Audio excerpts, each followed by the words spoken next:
Hello, people watching this video. And if you saw the thumbnail or the title, you're probably like, wow, I have such great art and animation questions I want answered. Surely there are a group of attending students that can answer all my questions. Well, don't you worry. You're gonna listen to that now. Hell Yay. yeah. Yeah, Oh my woo, god. yay. So, a disclaimer I want to make for people watching this is that we're speaking on American colleges. I tried to consider Gobelins and Sheridan, but since this is like a volunteering thing, people from those schools didn't volunteer, so we just didn't have to talk about it. And also, if we start expanding to international schools, that's like a whole new can of worms. So, this is mainly like American college perspective. Another thing is that if you haven't watched the video I made last year, you should also watch it if you can, because the questions for both of these videos are sent by just like my followers. Like I just made like a Q&A thing and people sent stuff. So then while some information may be repeated, some information might also not be covered. Like this video might have some things only in this video and the last video might only have stuff covered in that video. So if you want to learn a wide various things, yeah, it'd be good to watch the last one. Okay, hello. My name is Jamie, and I am the host for this video. General thing about me is that I just finished my second year of CalArts, and I'm studying character animation. And then I asked a bunch of my mutuals and friends if they wanted to participate in this kind of video, because last year I did one, but it was mainly CalArts and Art Center focused, and I wanted to expand on even more schools. So now I have a whole plethora of people. Yay! And now they're gonna introduce themselves. Yay. Awesome. Okay. Hello, I'm Abby. I am about to enter my senior year of CCAD, the Columbus College of Art and Design. I'm an animation major, and I was chronically a Warrior Cats kid growing up. So that's my factoid for today. Hi, I'm Amarise. I am also a student at CalArts pursuing character animation. I just finished my second year. I mainly focus on character design and visual development, and I really like Vocaloid. Okay. Hi, I'm Audrey. I go to Art Center. I'm in entertainment design animation. I like stop motion and environments and writing. Oh, and I'm also going to enter my third year soon. I just finished my second year, like fourth term at Art Center.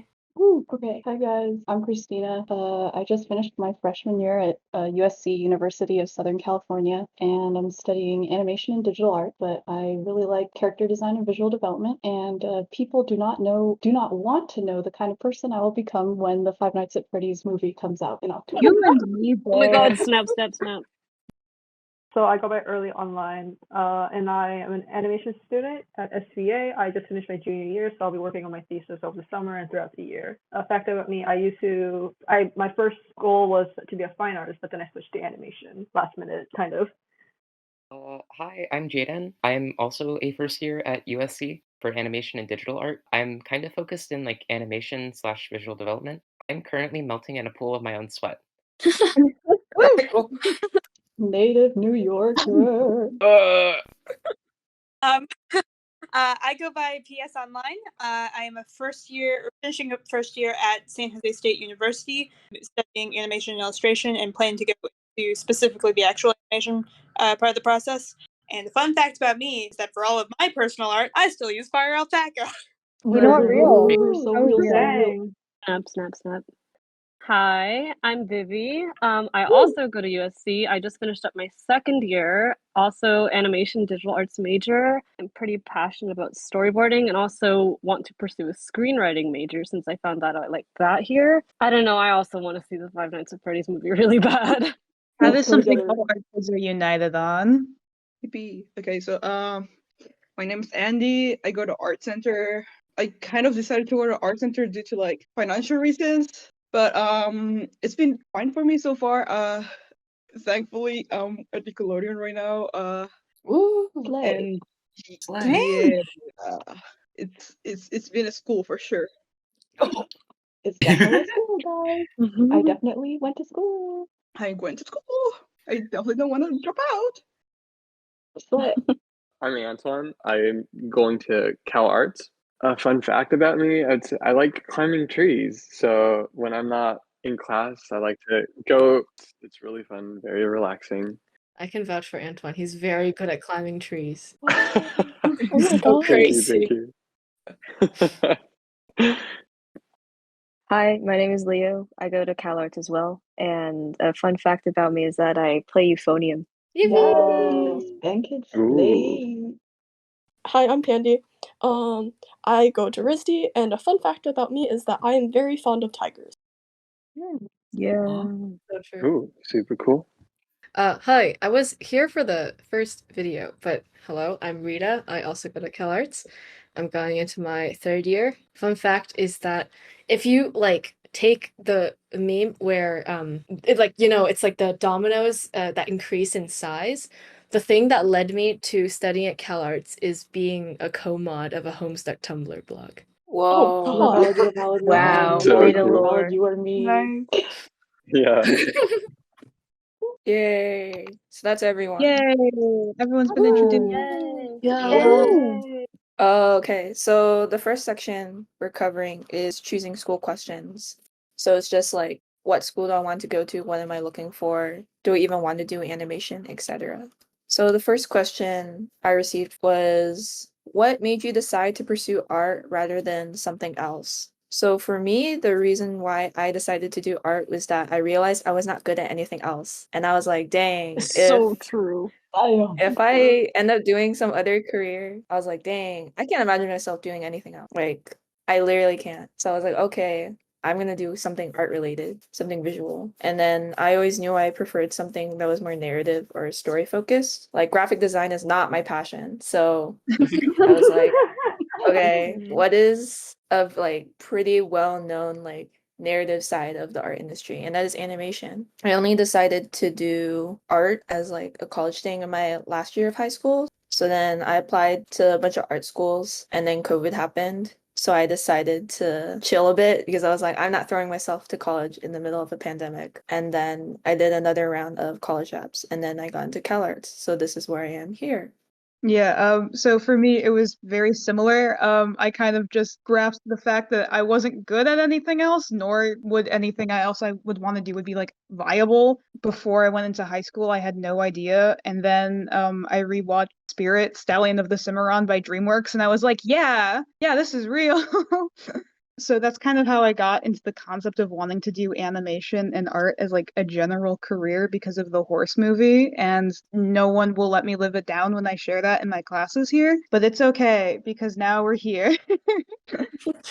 Um, I've kind of always known I wanted to pursue art. I just didn't know that it was animation until I was in about middle school when I discovered my first ever CalArts accepted sketchbook video on YouTube. And I was in like seventh grade and I was like, oh my God, wait, you can go to college for this? And I was like, that's fucking crazy. And I was like, okay, so I want to go to CalArts. And that's where I ended up miraculously. I've always known I wanted to do art other than that, but animation is just like really cool. And like Jamie said, like I really wanted to do something very narrative driven because like storytelling is awesome. And yeah, I don't know. It's just very fulfilling. For me, I knew that I wanted to do something creative since I was young because honestly, my whole family was medical field and they'd come home and be like, yeah, I cleaned a dead body today. I like someone threw up on me. I'm like, I don't want to fucking do that.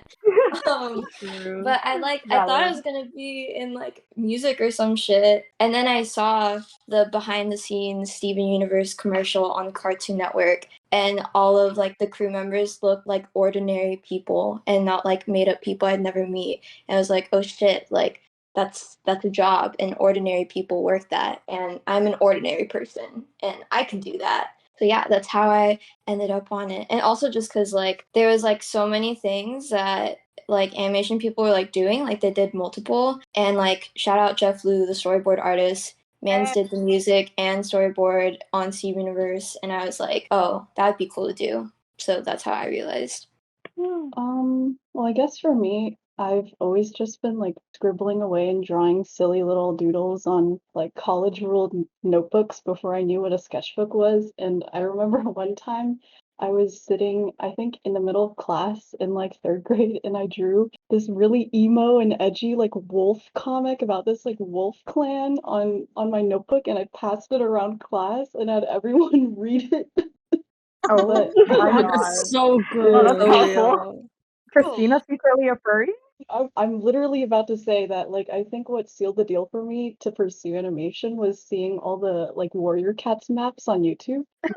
Specifically, So the true. one called, like, We All Still Die or something, and, like, Nifty Senpai hosted it, I think. Shout out to every single animator on those Warrior Cats maps for, I guess, showing me that you could animate, like, cool, silly things that still made me feel super inspired and whatnot. But yeah.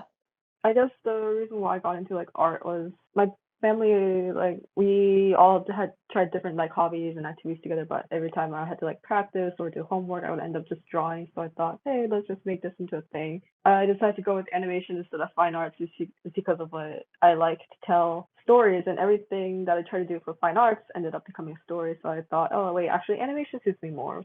And I always like the production and the pre-production kind of process, animation. So yeah. Guess for me, I knew I wanted to get into animation at like a really early age. 12-year-old me going down the YouTube rabbit hole and looking up like YouTube animators and short films all on like YouTube, Go Blondes and CalArts short films specifically, and being like, whoa, people made those? Damn, I want to do that. And for like looking at pre-production stuff and being like, wow, I want to design the characters. I wanted to pursue art, I guess, because also my family was a lot in the medical field, and I kind of wanted to Hey, not really do that. I chose art instead. Yippee. dude, twin as heck, bro. Yes. I don't know. I guess art was something that I was always knew that I was going to get into. Like since I was like very little, I was always like drawn to like characters and film. Here in Mexico, we have like piñatas, like that's a whole thing, and I was obsessed with like having the piñatas. I wouldn't like for them to get like destroyed, and I would like literally like sleep with them. Like that's how much I like them. Oh, Um, and yeah, I mean, I loved all the Disney movies, all that fun stuff. But I thought that I was going to go into music. Like for the longest time, I kind of wanted to be a singer, and then I was like, maybe I don't love that world, and it's like very competitive. Not that this isn't competitive as well, but when I discovered that, that you could make art for animation, I was like, well, this is what I'm gonna do. Like, there's no plan B, and that was like during high school when I was like, yep, this is what I want to do. So true. I guess what made art the thing I wanted to do is that like the thing that got me into art was just I drew comics and characters all over the walls and paper, anything I could find. I didn't really think about art being my career until high school. I thought I would be a aerospace engineer instead, but instead my mom was like, have you considered animation? I was like, you could do that? And similar to Antoine, I was like, it was either like music or animation, and I decided to go with animation. Yay. Yay. Facts.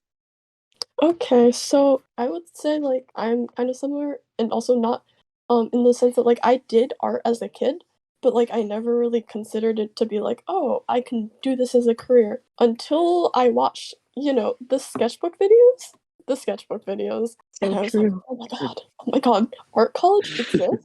And by that point I didn't think that I would apply to art college, but I was like, wow, these people are really cool. I want to be as cool as them. And then a funny thing happened in freshman year, which is that I watched Into the Spider-Verse, and basically my entire world rerouted itself to center around Yes. animation and that movie. Truth. So true. Afterwards, I was like, oh my god, I cannot do anything other than this. I will only care about this. Oh my god, oh my god. And basically, I went really hard at it through high school. And even though I had biology as like a backup career, I really, really wanted to do art. So I applied to art schools. So true. STEM being your backup. Shakes hands. Shakes hands. Yes. Yes, yes. I guess I won't speak on this like super heavily because I was also talking about it in the first video, but basically started thinking about art as a career in 10th grade, and then really had to overcome my parents' like idea of an art career being like on the street, we'll draw for money, that kind of thinking. But honestly went into art because I could not see a future for myself in academia. So yeah, but it was either art or journalism. My family is both sides are very like in like English writing type of thing, and I was also like really good at. I was like an English gifted kid type thing, and I'm honestly still probably better at writing in English than in art. But I just never did it, and I never do it. And it was kind of a situation of like, I had no interest in art, and then I got suddenly interested in art for no particular when I was 12 years old, and I kept doing it. And by the time, it was a natural progression until like there was no question that I would do it at the point of it coming time to apply to college, because I feel like it was the only thing I ever did with my life. So of course, like that's my strong skill that was going to go in for. Okay, so I was always like drew. I was always like a little artist kid. Like since I was like really, really little. So I always like this is something that I enjoy. But I didn't think about like a career or anything in art seriously when I was until when I was like in sixth grade, and I watched Steven Universe and like Gravity Falls and all those like really like golden like shows. It was the first time I'd been impacted by something I watched profoundly and like thought I think about something like that. Like it impacted me so much. I thought it was so cool. And I remember in sixth grade, I looked up what college. First of all, I looked up who made Steven Universe, who made Gravity Falls. I looked up where they went to college, and I was like, well, I'm gonna go there. And then that's like when it started. And then at first, I didn't take it so seriously. I was like, oh yeah, like I want to be like an artist or whatever. But I didn't have that like thorough information about like pipeline or anything until I mean I didn't. And then I started getting more serious about it when I was, growing up. And then I think I came because it was the only thing that I was good at for a while. But I stayed after I kind of found a community in animation as well.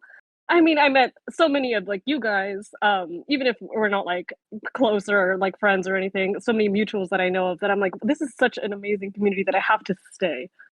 So it's partially because, oh yeah, I was the only thing it was good at, and I really like it. But also, I like the people here, and my life can't be boring. It's such a fun community to be in that I have to stay. Yeah, Wow. definitely. The art community is definitely just like such a nice environment to be around, Mm-hmm. and it's so I much nicer know. than the thought of like having a desk job. Yes, and it's So even if real. it's technically at a desk Yeah. sometimes. Yeah. Yeah, totally. The animation community is seriously so small. Like it is Oh yeah, crazy how so small it so is, but small. it's Like it's everybody also knows each other. incredible. I'm like it's very exciting. I don't know to see that the people that you follow on Instagram, you could work with them someday, or Yeah. even just have coffee with them or whatever. I'm like so like nerdy about it actually because Yes, I'm so exactly. No, you're passionate. so right though. You're so right. Like Mhm. at Lightbox, that was my first time like kind of ever being in like a space where all artists were like huddled together in one big giant room. And like it was just so Yes. fun to see everybody. Like everybody who I'm like friends with, all my mutuals and like people who I just didn't know and just like meeting with them and being like together and friendship is magic. And it was just so cool. Like I No, love Literally, this my magic. community. No, my biggest regret at Lightbox is that I didn't talk to enough people because I was so nervous, but I was so excited, and I can't wait for it to happen again this year. In your defense, it Yeah. was very overwhelming and big. Yeah, it was so I much. I think it was was so much bigger than so they tired at the expected end, it. dude. If I can like say specifically to any like middle schoolers listening to this, if there are any, like if you find a community of middle schoolers who are really into animation, who are like nobodies, and you stick with them, they will not be nobodies in 4 years. It's the weirdest thing. Where No, like Yeah. literally. I mean, where I had to very consciously adjust my perception of everyone in the like this group and adjacent to these groups is like, oh yeah, that's the 12-year-old that those pretty sketchbooks. So, oh, they're at DreamWorks now. And it's No, so true. So like first piece of big advice I can give, don't be an asshole to people in the animation community Real. because everyone Oh in my the gosh, animation yeah. Oh my community God, so true. also just don't be an asshole period, but like also because of that. No, Yeah, very we're true. small. The word will definitely get around. yeah. Yep. People talk and everyone just kind of knows each other because it's such a small circle, which can be like really nice and it's like really good for community. But yeah, just don't be mean to people because everyone will know very soon. Also, Yep. just Yeah. don't be mean to people because it's mean. Like, Yes. So Yeah. true. I do Real. want to say though, I feel like our community feels like as small, and even though that's a good thing, like I love us. Like even though it is small right now, it probably feels that way because all of us are, as of right now, attending art college, and I know there are a lot of people out there who like want to do animation but can't have the opportunity to attend these art Oh, colleges. totally. So Yeah, with that for being sure. said, it's not like you're like excluded from this community or anything. Like you will get your No, way, you totally. will work your way here one way or another. It's just that as of right now, like if you go to animation art school, you know each other. That's just how it is right now. But once you're in the industry, it'll be easier. It ties into I'm gonna move to this question, which is, do you think it's possible to get into the industry without art school, or there's other alternatives? Do you think spending more time networking online, like through social media, is helpful, or industry-wise in general? Yes. You 100% do not need to go to a college for animation. Half of the professors I've met at CCAD did not go to art college for anything. They went to like regular universities and then just found their way because at the end, it's what they love doing. If you just love what you're doing, you're gonna be fine. I was looking at the notes and I saw that someone said that for international students it was different. But if you are like someone in the States who loves animation, you'll find a way. You'll be fine. Yeah, I completely agree. And yeah, it is different with international students. Like I know you kind of have to go to art school, but yeah, in the States, you do not need to go to art school, especially with how expensive it can be. Like there are so many people who are successful in the industry who are like completely self-taught. And even then, like there are so many online resources out here, like people who are in the industry who are putting themselves online and making these online art workshops. Like that one girl who did like the color class. Cat's eye. Cat's eye. Yeah, Oh, yes. Oh my yeah, gosh. like No. Oh my people gosh. out here doing these like online classes teaching you things about the industry without having to pay hundreds of thousands of dollars to attend art school to do it. So, yeah, no, social media networking is great. Network as much as you can on social media. Like, be friendly. Like, comment on people's stuff. Like, be mutuals with people. Don't just like be friends with people to get something out of them, but actually form connections with these people and be friends because it's like that's the fun of it. So Yeah, true. Totally, Be cringe totally. but free together. Yeah, So real. I totally recommend like joining organizations if you can like afford it. I'm in Women in Animation for students. It's like $5. Yes. yeah. Um, Organizations like that are like a super big help, and they're really big for networking and exclusive job boards. So I would definitely recommend looking into organizations like that when you can, and if you can like afford it. Yeah, and also like conventions, like go to conventions, go to animation summits, go to networking events. Even if it's small, never take it for granted. There are hidden gems everywhere. There was this animation summit I went to a few days ago, and it was like definitely a lot smaller than Lightbox. It was like so resourceful and helpful, and I felt like I like actually learned how to properly network there. And it's like, I don't know, like you get to talk to people and get portfolio reviews, and if they're free, and it's like it's just awesome. So do not feel like the end all be all is college. That's not the Yep. case. I would definitely, if you can go to college without financial burden, go to college. If you can't, that's totally fine. I mean, it will be harder. It won't be harder because like, oh, you didn't go to California Institute of the Arts. You're nobody to us. It'll be harder because you need to make sure that you understand how to have discipline, how to self-study, which is much harder than you might think of it is, and how to socialize and network with people. If you can figure out those three things, then you're gonna do great. I will Yeah. say that if you are thinking of like working outside of the US, having a degree does help with that. But if in case that you can't, like you're not in a financial situation where you can afford art schools, then community colleges are actually like really good too. It's as long as you have like a degree or something. It doesn't have to be related to art as well. One thing I realized more when I came to college is that a lot of people, especially older people in the industry, are not that active online, or like they're not like big online. Like some of the most well-known like industry people, I like checked their Instagram and they had like 300 followers. So It's so true. True. Yeah. I realized that there's like power in connecting online, but it's also very important to also be in person if you want to like push yourself to that degree. So that's why the like animation networking events are strong. And if you live in an area where that is not accessible, I understand. Like that's also a motivation to go to art school, and that's also why I wanted to do it. But also, it's like not like the end all be all because I think after the pandemic, it's more acceptable for jobs to be remote. Yeah. So you don't have to necessarily be in like the hotspots like the LA County to get a job. Yeah, the industry is changing. It's changing. Yeah, it feels like super messed up to say, but I feel like the animation community like genuinely benefited from experiencing a pandemic, which sounds like really awful and weird, but like it changed so much just from this shift online, and now everyone is like cool with like hybrid working and Yeah. internships. Yeah, And it's huge just Totally. huge virus aside, like the shift to online opens up a lot of opportunities for people who either just can't afford to live in LA or just don't want to. Mhm. So, Yep. Absolutely. Oh yeah.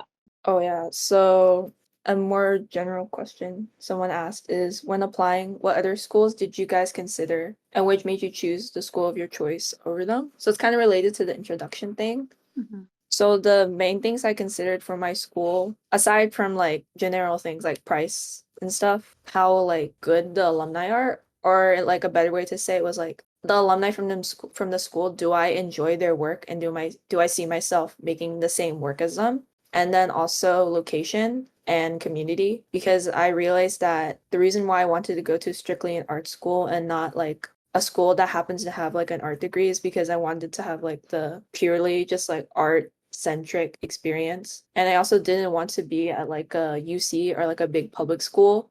I wanted it to be in like a smaller community so then the teachers could have more focus on my work. That's why I ended up applying to schools in America that were close to cities like SVA, Art Center, Cal Arts, I think. I tried to apply to USC and San Jose State, but my grades flopped. So, yeah.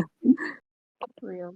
Oh, another thing I wanted to mention was that do not trust the online school rankings. Like people pay their So way to have True. so Mhm. true. people pay their way As to in, have their like, school reading at the the top. names. Is not Real. necessarily Yeah. true. Like really do your research. If your parents are like, actually this college is on the top because I checked topcolleges.com, like really pull out your like citations and be like, are you sure about this? Yeah, make sure to do your research or else you might be surprised like what the school actually is like. It's very important. College costs a lot and there's a lot of years and time in your life. And can I butt in and add on to that a bit? Because I don't disagree with you, but you go to CalArts, the alumni, like there's some good names in the alumni. That's a pretty easy sell. If you're not talking about CalArts, I would say alumni are important. You are looking for the overall average of how many recent alumni are in stable jobs, not how many names you can point out and go, oh, I know that guy. Yeah. That guy Real. me. Absolutely. I had a much less like coherent way that I was applying to colleges. I like art colleges and stuff. But the way that I picked my colleges was like so shit actually because I only ended up applying to three. I wanted to apply to initially I wanted to go to like SVA or Cal Arts or apply to SVA Cal Arts Art Center. I think Ringling at some point. But the colleges I did end up applying to were UT Austin because I'm from Texas, Otis, and USC, and they're the only three that I applied to. And I really did not do that much research. Obviously, retrospectively, bad idea, but something. But the reason I picked these three colleges specifically, after being so haphazard about everything, was location and possibility of financial aid.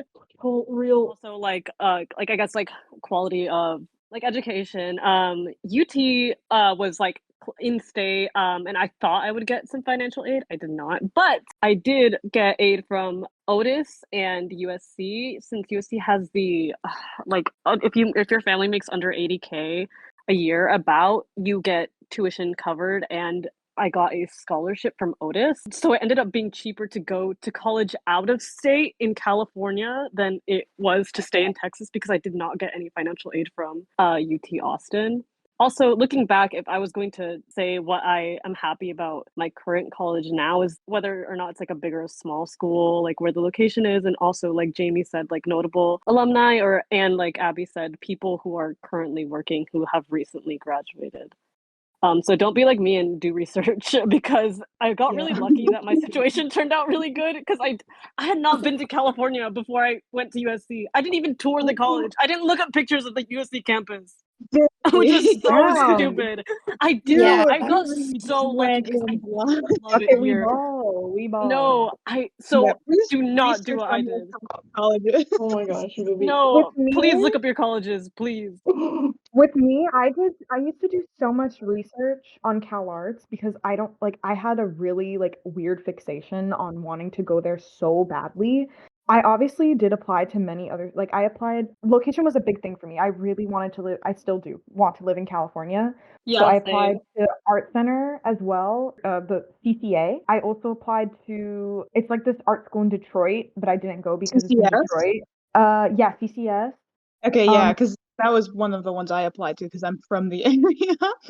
Oh, damn. Rest in peace to everybody who lives in Detroit, sorry. But, and I was going to apply to RISD and, like, also Sheridan, but I did not have good SAT scores for RISD, and Sheridan's application process was a bit much for It's me. terrifying. Yeah, it was a bit Oh my much, god. but, I chose CalArts because, well, I got in and I really wanted to go, so I chose it even though I knew it was probably gonna be not a very good financial decision on my part. I don't really come from the best income family, so and I know CalArts tends to have a reputation with being very stingy with their scholarships. I've been very lucky enough to get more than the average person. I don't know if that's like sometimes when people talk about scholarships, it's like really a touchy topic, and I know some people don't like to talk about it, so I'm not going to go too into it. But I've been really lucky so far with the amount of money I've been receiving from them. But without that, I don't know if it would have been possible for me to go. But I feel like financial reasons should never be a reason why you should not apply to a school you really want to go to because like Absolutely.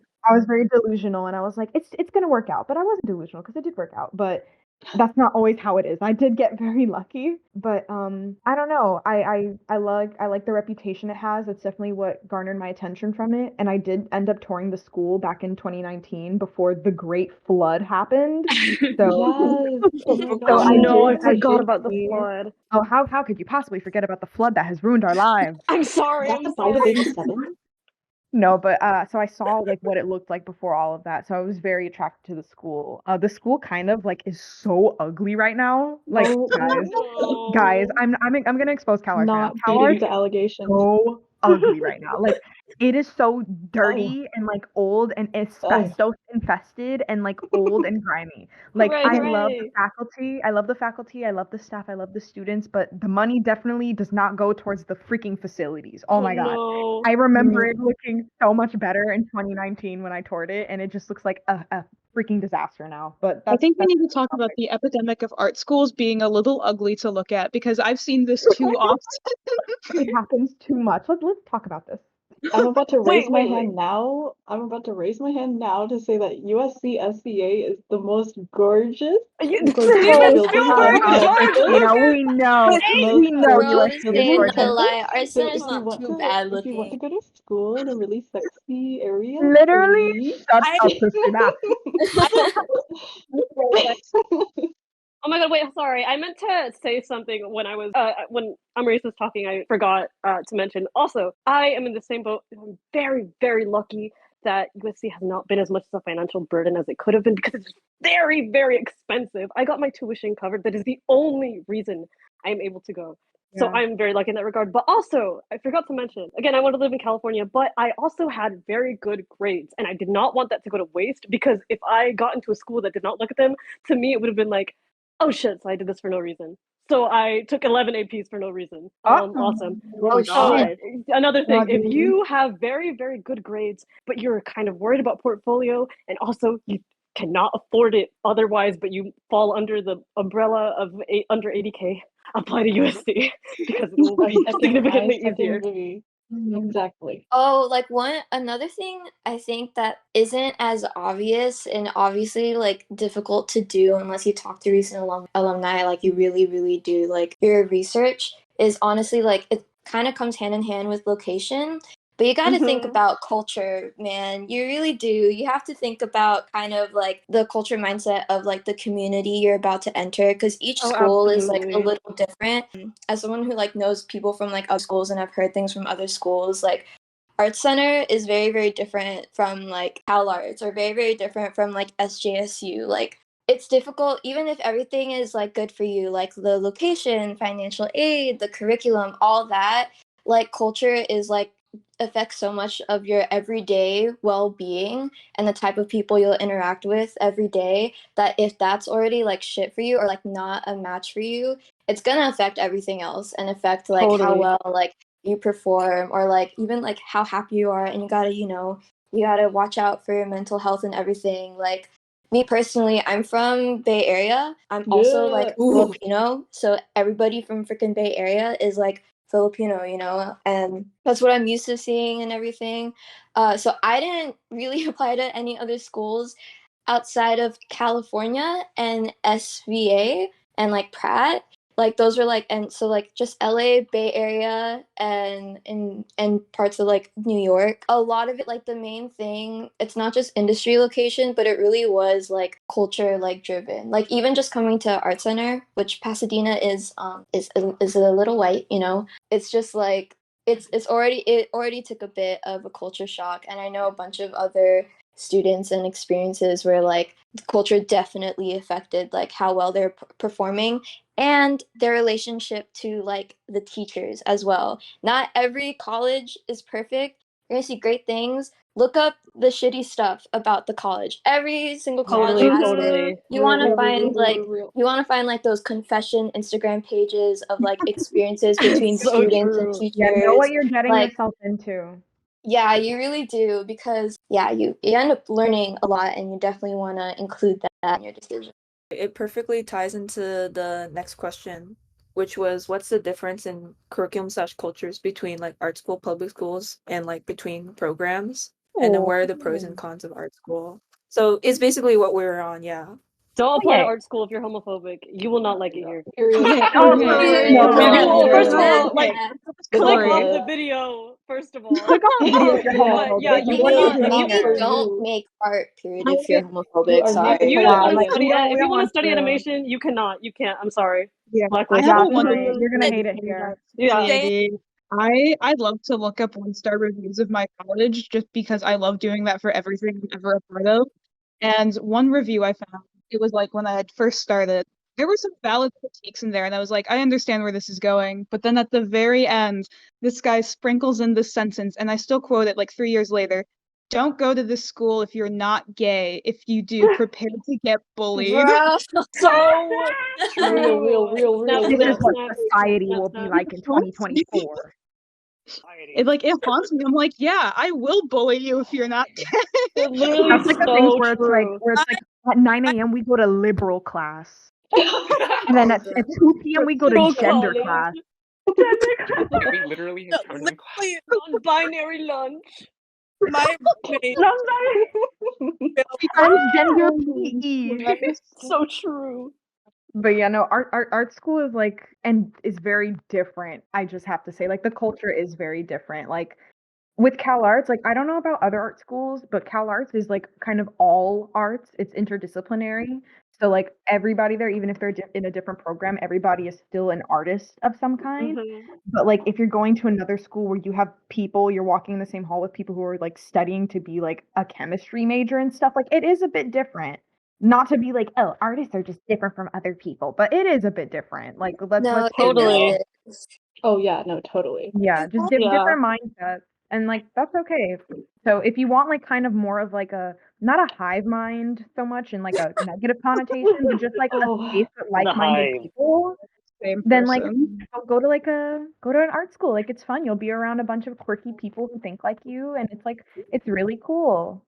Especially good if you like in high school you didn't get to have that kind of chance where you would connect with other people with similar interests. Oh my gosh, But totally. with art college, like you get the chance to work with these people too. You get to make group films together. Like one of the things that got me into like SVA, like solidified my decision to go to SVA was that during our third year, beginning of our third year, we had to do a group film as a class. And I thought that was a really good experience because animation is like a teamwork. So I don't want to speak for like all art students, but I think like a lot of people go to an art specific school because it's specifically for the arts. Like I went to a high school that was very heavily focused on STEM, and like I took AP art, and maybe 3 of us in that class were actually going to school for art in the future, and everyone else was going to go into like nursing and everything. They just wanted an AP credit. And so like to be in an environment and culture where people were like, yeah, I want to do this for a living. And it also helps that there's actual gay people on campus, and I Yes. look for Snap, gay snap, people on snap. campus. Yeah, and I think that does like a lot. And if that's like a kind of community you're looking for, I super like recommend finding groups like that because it's so nice to be with people who actually care about art. Real. Yes. Yeah. And I was just gonna say, for high school, I did also have the opportunity to go to like an all arts interdisciplinary high school, which was really nice. But at the end of the, and I know high school is like so different from college, but I'm just gonna use this as an example anyways. And like it was just very different from like having like 5 periods of my class be like regular academic courses and then just one class at the end of the day being towards art and then actually having an art college that I'm going to right now and have every class I take except like one or two because I'm required to have at least a couple of academic classes just be centered around art. You get to really like put your entire soul into it, which is like if you're obsessed like me, that's like perfect. Yeah, it is so nice to have classes be things you actually want to take. Yeah, Oh so yeah. great. It's so awesome. Like I do not want to have to be taking math. Like why? Why are you as a man taking a math class? Like So true. I know. I think this is where we're a little different. I think for I mean, also other USC students chime in. I don't want to be the only spokesperson, but I Yes. think I think the only group here that's not like specifically an art college. USC puts a lot of funding into the SCA program specifically, so it's still like we have like a lot of like importance or whatever in the school. But yeah, you really do get a different perspective being here specifically because I think the animation major is very small, not in a bad way at all. Because Tiny. you There's get 15 of us so per grade. I think just the film, I think like the whole film like school is like it's like all every major is very small, but that gives you an opportunity to be really tight knit with your classmates because all of our classmates are friends because there's like 13 of us. Yes. But you have to like you do have to take GEs if you don't get like a 4 on all your APs. So you do have the chance to deal with like a lot of people. Well, also the school's fucking ginormous, so you have to talk to people that like are not like art minded. And also adding on to that, a lot of famous people go here, and a lot of really fucking rich people go here. So some people are fucking dicks.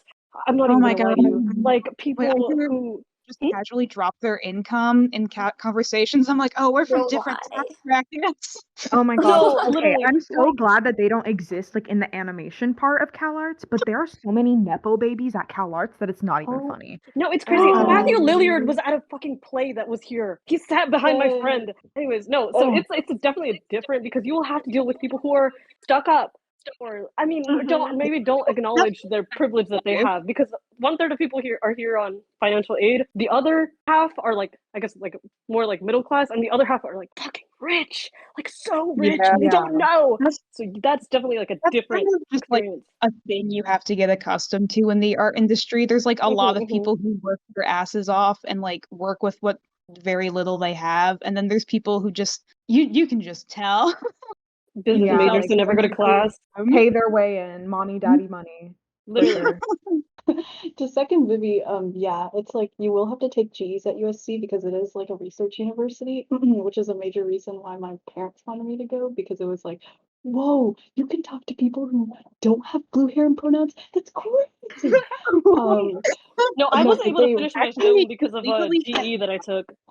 literally, it's like, yeah, I mean, I will also say the types of art people that go here, like all of my classmates are really quirky little artists, but they're also like super high achievers, like academically too. Like Totally. they're all like taking minors and they're all like a lot of them are taking business classes, and then one of my good friends is taking like coding because that's something she Whoa. enjoys. So Which it's is like where I come in to say I would die if that were me. Me personally, I no, would me die. too. Me too. Honestly, in my soul, I feel like it might have been better for me personally to go to like a soul art school. But if you want to take all kinds of crazy classes in addition to your art classes, a public or research university is probably going to be good for you. Like I'm Totally. taking like forensics next semester, and it's like, ooh, chemistry, but like, yay, I crime, I know. guess. Ugh. Totally. I will You do get to say, minor in other Yeah. stuff though, which is fun because I want to minor in screenwriting next year, which is something I don't think I would have been able to do if I went to purely art college. That was just like yeah, visual I art think specifically. So that's Oh, fun. for our school, there's like, I will also say not all art students are the same. Like, I think there's definitely different types. Like, one big thing that they say about like art center is that it's not an art school, it's a design school, because a lot of their like philosophies and culture and how the students are, it's very just like designed based, and like I don't how do I say it? It's like you learn how to be like a worker, but they don't necessarily like try super hard to help you come with like fruitful ideas or like your voice kind of thing, you know, that's like your own stuff. I think like different schools have like different like philosophies. Our whole thing too is like working in teams rather than independently. Their biggest thing for the animation program at least is like you need to know how to work on a team and how to work together and how to blend, and not just like focus on like what you individually like want to do all the time. Our school too, I actually really like our GEs because they connect it back to just like design anyway. So instead of like history about fucking America or whatever, it's like history of fashion and history of branding and the impact it has on society or whatever stuff. But like the other, like look at the other majors too, and like who you'll be interacting with. I'll say like I'm mad surprised that I thought I was gonna be like best buds. Like all my best buds would just be animation people, but actually a lot of them are like from different majors, from like fine arts, from transportation design, from like illustration. And the same thing can be said for like other schools too, you know, like it's awesome to have that art community. I didn't have it and it's great to have it now, but I also still love having a balance of like, oh, this is my art community, and then this is like my other group, and we'll connect in like different ways, or like I don't have to think about art right now. TBH, honestly, sometimes it's nice to have like a break like that. I totally feel the same about like stuff like that. I think it's like I'm really glad that I decided I think to go here, because I think if I was like in a purely art school, I think I would lose my mind having to just do art assignments over and over, because I do like having that break from like thinking about art or like hanging out talking about something that's not art, and taking classes that are interesting but not like related to like my major and stuff like that. So I totally agree. It's nice just being able to socialize outside of art and taking your mind off of it. Yeah, I will warn people who like are looking into doing solo like art college to like definitely try to put a distinct boundary on personal art and like school art, because it is so easy to get burnt out doing school art and just like to lose passion. Like I speak from experience, like if you have 5 only art courses, it's going to burn you out. So I would definitely recommend like trying to balance that out, and then also find time for you to do art for yourself that has nothing to do with any of your classes, because Yeah. Mm-hmm. Okay, if I can just put in a quick word about SJSU's culture, it's similar and different from USC just based on what you guys have described. One thing I like love about SJSU that's a major selling point for me staying here is that the culture of the animation program is very designed. Like the culture isn't incidental; it's very meticulously a result of the way the program's structured and the animations clubs related major and the assignments they do and the way they pair you up. Like they want to make sure that you're networking in a healthy way, and that you are super tight knit with the club. A lot of people I know are largely friends with outside anime majors, but a good majority of us are very insular, which I think is fine. I'm definitely insular, and maybe I should branch out. But for me, I think I've struck a personally nice vibe of being like I'm in a floor with a bunch of art majors. We do things together and we work on assignments together, because logistically you have time to do things with the people who are doing what you're doing. But then you take break and you take a break and you go to a club, and like I have a Friday night dinner club that I go to that's not art majors. And they're like acquaintances, but they're such a nice breather that kind of takes away some of the pressure in the atmosphere, and it kind of resets me. That works for me really well. For SVA, like we have to take like humanities, and there's like specific requirements in like classes we have to like take. Like we do have to take like art history, some kind of writing class, or a science class, and another like general history kind of class. But but because like SVA is located in New York, there's a lot of good opportunities for classes that lets you kind of explore New York a bit, or has really like it's easier to find resources because of like how easy it is to access libraries and other stuff. I guess in my opinion, because even though I don't really go out that much, but I find it like, oh, I could just go here and just like look at something up or do something research for my class. Like I took a class that we go visit the Metropolitan Museum for as a class, and we just walk around, listen to professor kind of explain about different art history and like their pieces, and we just draw mostly there, and that's the class basically. So I guess it just also you gotta like research like the location of your schools, I guess, and try to research your professors and what helps you engage yourself in class. Oh yeah, I will say like off of like the last 2 points that I made in terms of clubs, just to like mention, art center's club life sucks. I'm sorry. It's like no culture like unless you're like international Chinese or like international Indian or like you're in like one of the sketchbook concept clubs, like that's and art center. That's like the only clubs that exist. One thing art center does lack is like a whole entire school community, just because they tend to try to be like more professional than high schooly, I would say. Like people socialize more at like sets and shoots that they're on than they do at like parties or like club meetings and whatnot. But in addition to like the last point that was made too, researching the current professors really helps.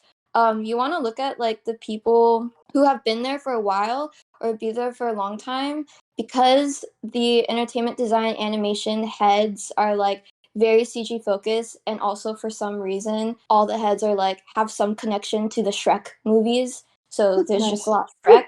A lot of them are like CG, so there's not a lot of support for like stop motion like artists. A lot of it is like driven by like going into 3D world or like the games, because we have like a huge like game thing, and a lot of that has to do with like the teachers that they let in as well, because oftentimes like the other teachers that they'll hire will be like recommendations from like other teachers, because like they all know each other too and are trying to bring in other people.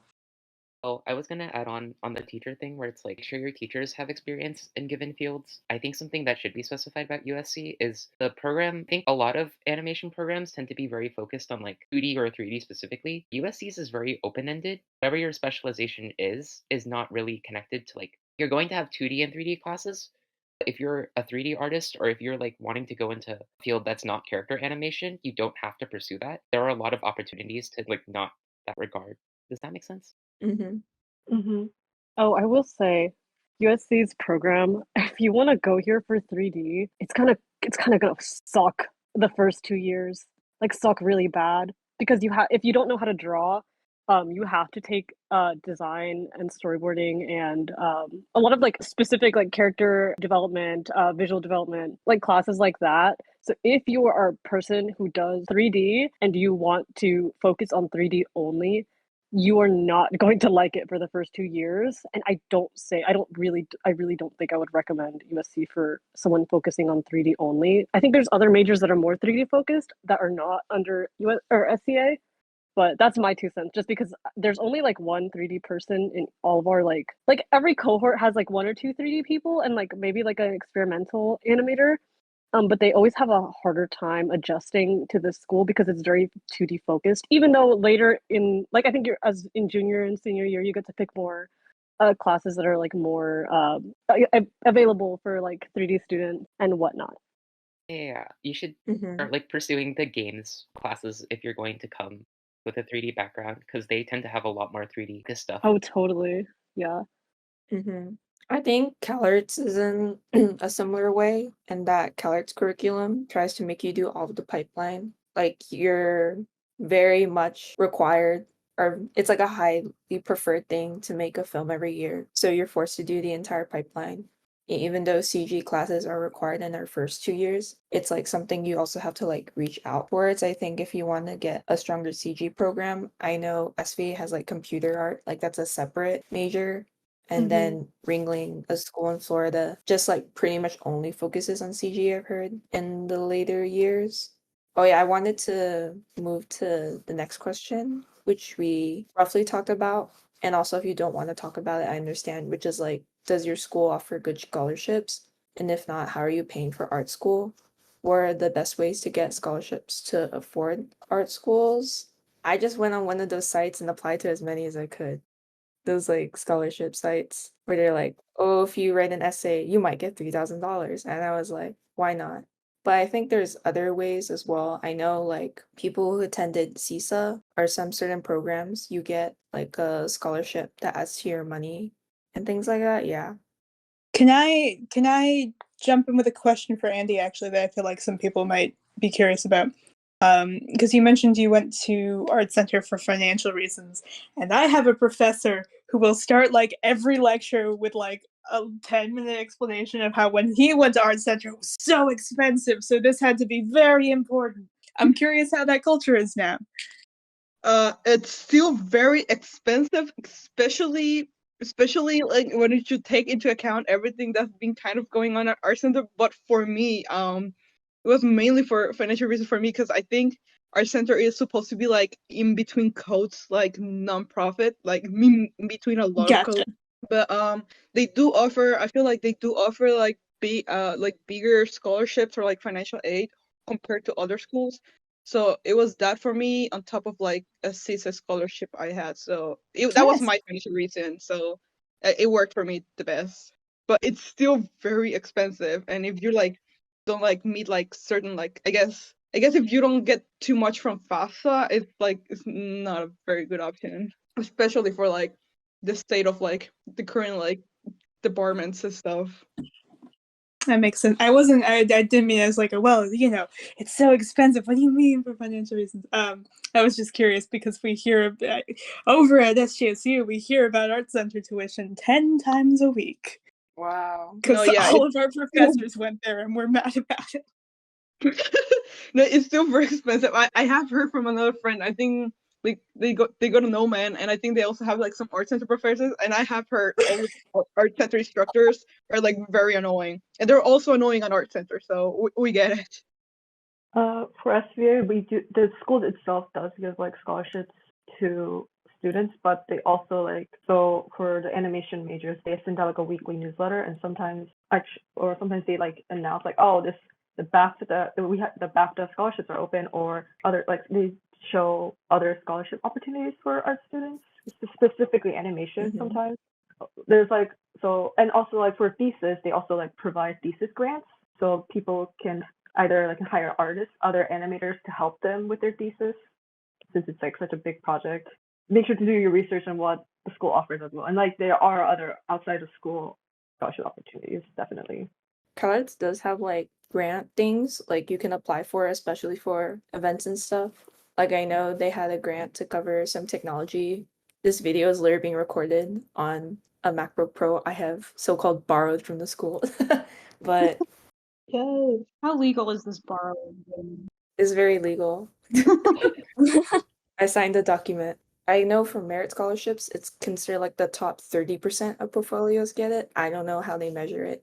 And then I think from what I've heard in general, low income scholarships are actually pretty decent for need-based stuff. But if you're middle class or higher, it's definitely a lot rougher. And if you're in state, it is a lot easier because I know there's like the California like government scholarships, and then there's also FAFSA for federal. And if you're international, then good luck. Like Yeah, getting aid if you're international is really hard. especially with Yeah. CalArts. CalArts has been absolutely horrible to their international students.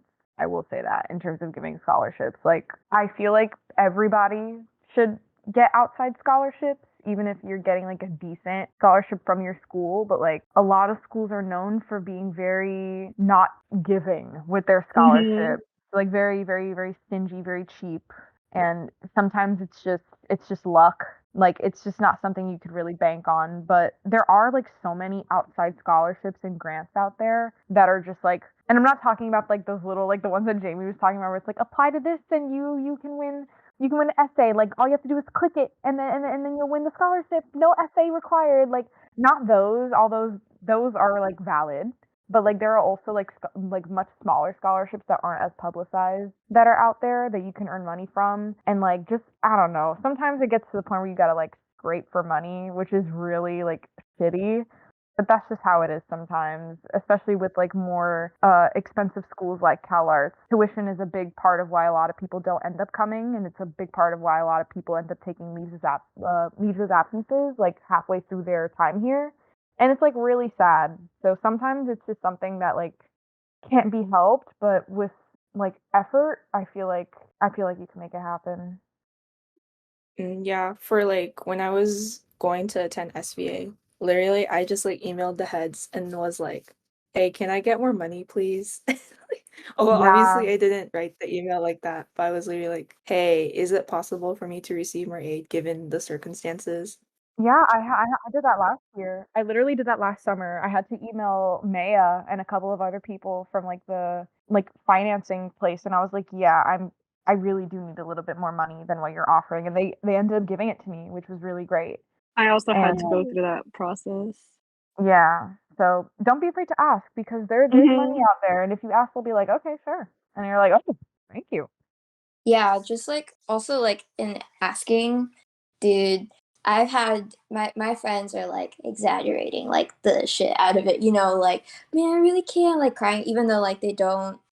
You gotta do a little more, especially for the schools that are like really, really stingy about like giving financial aid, and just like, you're basically like selling yourself and like selling your case. So if you describe it as if it's like whatever, but it would be nice to have like more money. Like they're not gonna give you money. Like they're not gonna give you more hmm money. Yeah. Yeah, you definitely, think about how like the reasons why and everything, and like in explaining it to them when asking for more. Definitely look for like the other students that have also attended and see like ways that they got more money, because hmm sometimes it might be like, oh, if you hit up this specific staff member, like they can really help you like find that out. And then there's like other ones that like aren't as good as like helping you out on that. Yeah. And with international, again, it is a lot harder, but it is possible. Like I know a lot of international people who go to CalArts, and I have a lot of friends who have made it here and are doing it, even though it was hard, and even though like these institutes give them a really hard time. You really do kind of have to work for it, which like really sucks, but don't expect to get all of the money from the school. You have to like try and get money from elsewhere, which is less than ideal, but that's just how it is. I wish art schools or just schools in general weren't like priced at a luxury, even though it's hmm kind of a necessity for some people. Like, I know you don't have to go to art college, like we previously discussed, but like with the way I operate, like I know I need to be in like a learning environment for me to hone this craft because I'm not good at independent learning and independent teaching. So I know that I needed to be in a school to get to where I wanted to be. But like I'm paying basically the price of multiple gigantic houses for a piece of paper and a degree. And it's like I need it, so I'm gonna get it. But it just sucks that it costs so much when I need it so bad. But that's just Yeah. how it is, sadly. Yeah. hmm I will say the craziest like encounter I've had with financial aid in art school is when I applied to SCAD. Because from what I've heard, SCAD is just infamously bad with financial aid. I think the highest their merit scholarship goes to is like $10,000. Oh my gosh. Whoa. What? Jesus. Yeah, How and much is their tuition? their tuition with like housing and everything can get up to 80,000 a year. Jesus Bye. Christ. Bro, what Bye. the Oh my God. Whoa. But that was like the craziest like encounter I've had with financial aid and in art school. Like I could be wrong about what their highest is, but from what the people I've talked to about, like it is very like unachievable for people who don't have access to as many resources. Yeah. Mhm. A sad reality. Yeah, hmm like I got very lucky Yeah. that when CCAD offered me what they did because going to CCAD out of state is cheaper than what I would have been doing if I had stayed in Michigan and gone to CCS. Same. Yeah. So I'm lucky there, like with scholarship, I think I'm at like 20,000 a year, which is still a lot, but it's usually 50,000. And so for that, I'm like incredibly grateful that my family doesn't have to go through that. FAFSA, like federal aid thing, I'd say is like a very hit or miss, because they're very stingy. Their requirements are kind of crazy sometimes, and also hmm you have to pay it back eventually. So it's like it can be very helpful, but definitely do your research on that because Yeah. you could also like be putting a lot of eggs in one basket there. Yeah. Do your Totally. research and advocate for yourself. Like somebody mentioned, you have to like Mhm. sell yourself to these schools, but like you really gotta like make them feel like they need you because they do. Yeah. Like Absolutely. they would not be an institute with the reputation that they have without the students who are attending. So really make a case for you, like sell yourself to them, advocate for yourself because they are definitely not gonna just give it to you off of like no merit. Like you have to show that you're the shit, which you are. Yeah. Also, like, make Yeah. sure you account for the tuition prices rising because, like, Yes. a Oh my lot of god, it people sucks look. so Oh my bad. gosh. Oh, USC Listen. 90K tuition, USC So 90K fun. I'm so No, it's excited. so okay. So like art center, I think our tuition like price rising from term to term, which we're on a term system by the way, which is like you have 3 terms a year, like spring, summer, fall. But you don't have to do summer.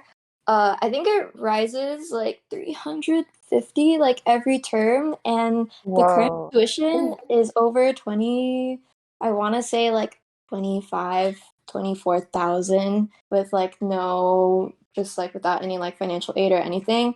Yeah, make sure to account for it. And also, another thing is like possible like rent increases and rent prices as well. Pasadena right now is going through like there's like a whole thing with like the renters, like if you're gonna rent an apartment because art center doesn't fucking have housing, which is another thing. Like yeah, just account for like prices like rising because sometimes you'll think you'll afford it and then they add like $400 like per term and you're like oh shit, never mind, or you have to like Yeah. pick a break. It's Hmm. super super super inconvenient, but And it yeah. adds up. That adds up. That's a Mm-hmm. lot. Like I said before, I'm very lucky, obviously. USC offers a tuition thing. It does not cover housing. A lot of schools will Real. give you financial aid and it will not cover housing. And you have to that like I have loans because even though I got my tuition free, I have to live somewhere. I have to have some of the times they require like a meal plan that you have to do and also other expenses. A lot of times they will cover one part for you and then the other part is you're on your own. And that really sucks. So you have to consider other parts that are not tuition. And also, like you said, the increase of tuition, USC's tuition went up 5%. It is now $66,000 a year. Live, laugh, love. Not Awesome. Oh my fun, god. horrible. And I would not be Where here if is this I money was not going? getting help. I don't know if this is related to the prompt or like any prompt that's going to be like asked throughout this whole thing, but the biggest piece of advice I can give to anybody out there is do not romanticize these schools that you are applying to. Real. Because Don't Oh my god, yeah. before I came don't to do it. Cal Arts, I was also that like obsessed middle schooler who really wanted to come here. And then once I came here, I just realized, yes, although I'm getting an amazing education, but at the end of the day, this is an institute, and institutes need money. And Yeah. they are going to do some shady shit, and they are going to do some things that you will not like. And a lot of these institutes have a lot of problems. Like I know SBA doesn't have like meal plan or something, and I know like Art Center has no housing, and like Oh yeah. and it's like a lot of these things you will only like be faced with how hard they are to deal with once you're actually experiencing it. So yes, look up all of like the shitty things about these colleges. Like learn your stuff because I went into this like bright, starry-eyed and like rosy cheeked and now I'm just like this realist adult who's like what the fuck? Like y'all like it's not that serious. Yeah. Like Listen, everybody who I see who's like obsessed with Cal Arts, I'm like guys, please. Yeah, Like, I I think get in it. the end, it's like a lot of realizing that college is a business and it is a business that Mhm. wants money. Yeah, And you exactly. can meet so many great people and so many passionate professors, and it can be just a great time. But in the end, they are running a business and administration is looking to make a profit. Yep. Exactly. Like, I feel like the Totally. best things you'll get out of an experience at college is not like from the school, it's from the people who are at the school. oh Yeah. definitely. Absolutely. Most definitely. So yeah. It's really scary, but you will end up where you're supposed to be. I feel like that's always Yeah. how it ends up. Yeah. Everything happens for a reason. There is Yeah. no such thing as a coincidence. Also your health number one. Oh my Yeah. god. Oh, totally. Just to general thing. If you are not having trouble finding scholarships, if you want a very high quality education, and you're worried about cost, big plug for SGSU. Real. I very second this. Mm-hmm. I think and if you've never heard of it, that's fine. Because for some reason, no one's heard of it, and I think it's a kind of a hidden gem of the applications world. But I truly think that I think this is a pretty widely agreed upon thing, that it is the cheapest school in the U.S. that will get you an education as high quality as some of the top private art schools, and I'm really Agree. proud. I second Yeah, this. that's I true. second this. Are you okay with sharing how much tuition is at that school? Is that something you're okay with I just sharing? looked it up and it's 14K. There you go. What? It's a state What school. Yeah, you have to consider like in-state, out-of-state, and also Yeah. like Oh yeah, that financial too. aid on top of that. Like, I'm in-state, so the price was like cheaper for me. That's like Man, amazing. Oh shit. Y'all are They're okay. not Everybody, gonna take plug. you. Let's talk about SJSU a lot more. Let's all transfer to Yes. SJSU. Let's all go to SJSU now. And Hey, hooray! just for Thank you for the SJSU rep. just for full transparency, financial burden, to be completely frank, was not a major deciding factor for me in the school process. I'm very lucky in that regard. And I still think it's a very good decision. And I think the fact that it's very cheap and attracts people who either can't afford super expensive art schools or are choosing not to because they don't want to go into debt drives the culture to be very, practical and passionate. And people come here because they really want to go in. And I think it's both a cultural thing and just like it's done for a reason. The faculty know what it's like to go into debt and have crazy expensive art schools. They do it. They're very mindful of that. It's not perfect. It's not Canadian. Supplies still cost money, but It's not Canadian. Not Bro, Canadian. dead. sorry, Sharon. Shout out to Sheridan. Yes. Yes, wow. The next section is about applications, applying to art schools, the absolute hurdle and mental distress it will cause you for 6 months. So real. So, Uh, first question. Ugh. The first question is very light. Is it important on how well we do in high school? I will say for CalArts, it literally does not matter. Like, they No, could yeah. care less. I think we touched a bit on this earlier, but yeah, if you go to like an art specific school, no, it fucking doesn't. It only applies when not only, but like it does. Like having decent grades does help when you're trying to get scholarships sometimes. Yeah, depending on the school. So do your research. I Yeah. will say for Art Center, I did have a friend who like had to enter a meeting with like the head before he got in and Definitely. was like, "Yo, so your portfolio is great, but like, bro, your grades like it." And it's only because Art Center has a reputation of overworking the shit out of like the students and Oh damn. GPA being a really difficult thing. Like, it's a usual thing that you do an all-nighter a week for homework. That's like that's the culture. Like, someone is always going to be there past 12. So with that being said, and how like rigorous and sometimes hard the the teachers are on like students, they do look at your grades because they are at least honest about it, and they're like, are you sure like you can handle this? Like, a lot's going to be asked of you. But that's the only reason why like he did end up coming, thank God. But like, yeah, just keep that in mind, because like your grades can sometimes like show that for the schools that do care, and art centers and art school too. So yeah. Same thing with SGSU. Grades are the deciding factor, and portfolio just got added here at all. Which I for this specific program I think is fair because it's so time based.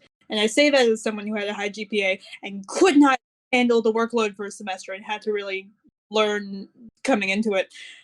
Versus even though really high level artists come into the program, you're learning the same very technical skills that you can literally learn at any level, and it is equally beneficial to everyone. I remember when I was going to attend SVA too, I think I had a high enough SAT score in English or something, so I could like waiver one of the like general education classes. And then for APs, which I think we talked about, and also I think there's another question about transferring, where APs and then community college credits come in, is like I'm thankful that even though the APs I took in high school do not apply to art college at all, it saved me a year and a half worth of college credits. So that is very helpful. So there's like two sides. So if you're like failing school but you're good at art, you'll be fine. But if you're Mm-hmm. doing well in school, it will not go to waste. Like it's still good to have a good grade. Don't think it will just go out of the drain, even if you're still in art school. Yeah, but me, I am one of those people who did not do very good on my SATs, and I didn't care to retake it because COVID was happening, and I was like, I know I want to go to Cal Arts, and they don't care about grades anyways. There are like, if you really are not doing that good in school, it is okay. It is okay because like I just wasn't a good student. Like, well, no, that's a lie. I was a good student, and then COVID killed the student that existed in me. So I was like, it died. She died. So I completely gave up academically, and it did not affect the colleges I wanted to get to except for RISD because they did have a like a minimum SAT score that you needed to meet in order to even qualify to apply. So it was like, okay, I didn't really want to go to RISD anyways. So, but it's okay. You'll be fine. You don't have to have, I was about to say, you don't have to have amazing grades. You do have to have pretty good grades. But for animation specifically, it's a little less expected for you to have amazing grades. But I also had a 4.0 when I got in. Yeah, I think we're the only school where it's like pretty important for you to have presentable grades. The animation program is good and its faculty is good, but the entry requirements for like technical art skills is, I would say, a little bit lower than other art schools, in that like we have like students in every Absolutely, grade that yeah. got in with just 3D work and very little knowledge of, traditional art and traditional art skills, and that's why it's hard for them because they have to take art classes, and there's like a required foundational art class that everyone has to take if they don't get it waived before, like, I don't know, junior year or something.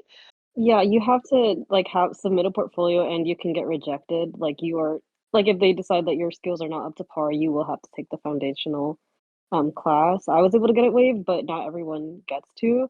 Also, I think I was lucky my year because I had a 4.0, but my SAT it wasn't bad, but it was pretty much just average. But because I applied No, during yeah, like COVID, they it did not was require me to like, I submit don't it. think even now it's not required. Like you don't have to submit your Yeah, I think they're SAT kind of score. like rolling that back. Yes. A lot of colleges Oh, are, but I think, heads but up, yeah. guys. Heads up, if you take the PSAT and get a good score and happened, like there's a chance you'll become like a merit scholar, and then they'll give you half scholarship.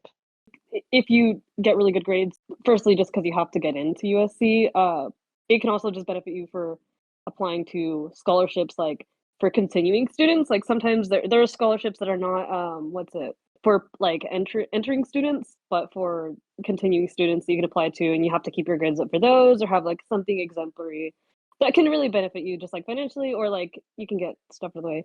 Also, oh my god, sorry. I took a lot of APs in high school and that really upped my GPA. However, if you want to get your GEs waived, you have to get a 4, not a 3. You have to get a 4. A 4 doesn't count. I got 1 4 out of all my 11 APs.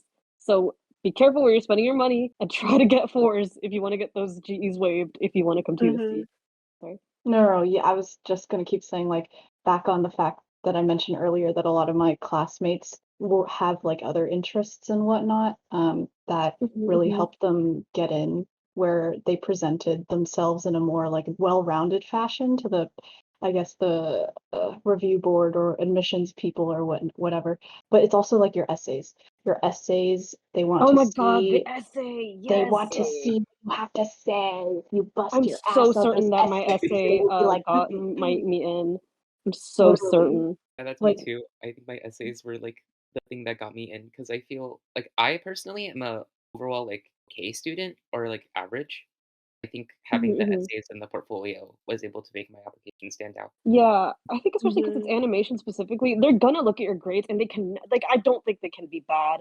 I haven't heard of anyone who's like really bad in school in like the program in school, but you are able to get away with like maybe like like an average or like a little bit above average, like like GPA or like performance if you write good essays and your portfolio is really good. But if you have like if you think your portfolio is kind of like you're like, oh, I could be better, it'd be better for you to have like good grades and like a really, really Mm-hmm. strong essay. yes, like they really want to see your genuine voice. I know it's super stereotypical to be like, they want to see you, but I think this is the most apparent in the way you write, because they read essays all the time every year, and I'm sure they get the same kinds of essays over and over and over again. So they really like seeing essays that cover something they haven't thought of yet, or like revolve around an interesting topic, or like show you trying to push for, I guess, a message that they don't normally hear. Totally, totally. At CCAD, when I applied, I don't even know if they still do this, obviously, but one of the options for essays was to write a story. Like they give you like 3 requirements for the things they wanted in the story. For me, it was like a mode of transportation, a famous artist, and a snack. And you had to somehow incorporate all 3 of these things into a story, and it had to be That's like, fun. yeah, and I think that was just like a fun way to be able to tell like how students go about storytelling. And it was also just like a way to avoid a generic essay. Just like write a story and try to incorporate 3 things to the best of your ability. Yeah, I think it goes for any college where it's like, I know this is like so totally off topic of the question, I'm sorry. But like if it goes for any college, like don't underestimate like the importance of like the essays, because sometimes they're like more important than like the entire portfolio is, or your grades or whatever. Because you can be like almost exactly identical to another candidate, but if your essay is better, then you're gonna get in. Because it's just that Period. important for you to they want to see how good you mesh with the class, and like if you have something to offer besides like a good portfolio, because you could be a piece of shit, or you could be like, I don't know, moral corrupt or whatever, but they'll figure it out from your essay. Yeah, and sometimes it's like it can give insight into like your philosophy and like how you approach art, because again, like different schools have different approaches or they value different things. So like for art center, their essay, I think it was one essay prompt, but the essay that I did, it was honestly like research focused. It was like choose like 3 artists or whatever inspirational thing and like talk about Yes, I why you're remember. inspired by them. Yeah, and so like art center being art center, I was like I gotta like I can't just be all like, oh, cause this one in like my heart or my human soul, whatever shit, you know? Like I had to be real and be like, okay, like the industry is moving towards like this direction, or like this is this person's impact on the industry in this way, business wise, story wise, like, or the process wise. Art Center cares a lot about like process. You do have to kind of gear it towards that. Like that's obviously a really different essay and like super research focused compared to the essay you have to do for Cal Arts, you know, which is definitely more of like your voice kind of thing, which you can do for Art Center, but like really know like what school like you're writing to and writing for, and get to like know the school, and also if you can like get in touch with the advisors or other alumni or any like staff that they have that can help you with like the essays or give you an insight more so of like what they're looking for. But you really want to personalize it. Don't just like, it's super super easy to write that like one really good essay and then just like send it to everybody. But you know, try not to do that. As efficient as that is, like it'll like read across your application too, like others are saying. Like they know what a general college essay looks like. But I think if you really put your heart into it, they're gonna see that. And honestly, if you're writing a really good essay, you'll know, because you're like, oh my god, I can't stop writing because I have so much to say. Real. SVA for just like general, especially animation, is just portfolio, and then they do have you write a little like quite a little kind of like quote, I guess almost an essay about like, oh, why are you interested in animation? Like, why are you passionate about this? They do that, but SVA also offers an honors program, and that's when you have to write an essay with like the question being why art. Yeah, SVA does offer that, so I guess in that case, grades also matter when you're trying to apply for if you're trying to apply for the honors program.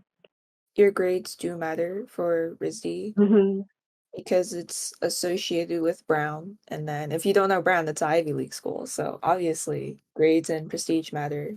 When I applied to Ringling, I don't think it was that important, but I also think it wasn't completely disregarded compared to other schools. Oh, there is something I remember. The thing when I applied to Art Center that I thought was very interesting, at least in the year I applied, is that there's no letters of recommendation. Another reason why I couldn't apply to USC was I didn't have 3 people that could recommend me. I only had 2. Like I could barely apply to CalArts because I had a hard time finding the second person. So when I was looking at the art center application. I was like, huh, I don't need anyone to refer me. That's nice. I remember that too Yeah. about the art center application and oh my god, getting good recommendations. Like y'all think you can be like F you to your high school teachers or this doesn't matter or just be kind of cold with them because they're not gonna matter later. Like no, it helps when you're on like a teacher's good side or they come in clutch because there are those teachers that like really put in like a shit ton into their recommendation for you. So true. Literally.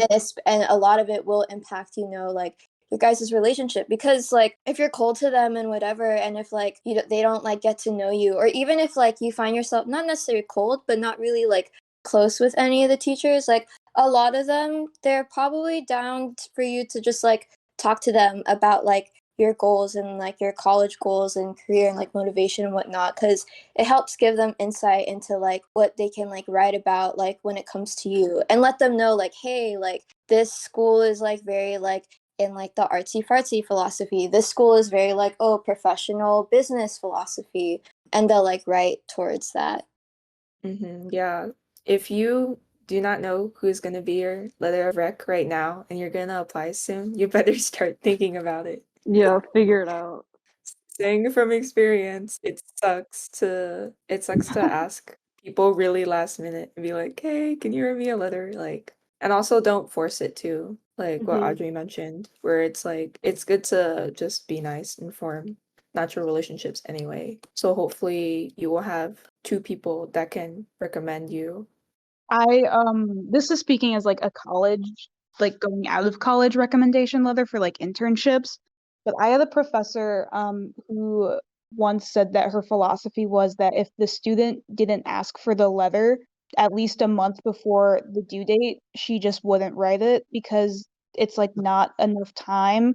And also because like rec letters are so high in demand. And that also goes for high school too, because everyone's applying to things at the same time. So you've really just got to like keep that time frame in mind for when these people can get it to the places.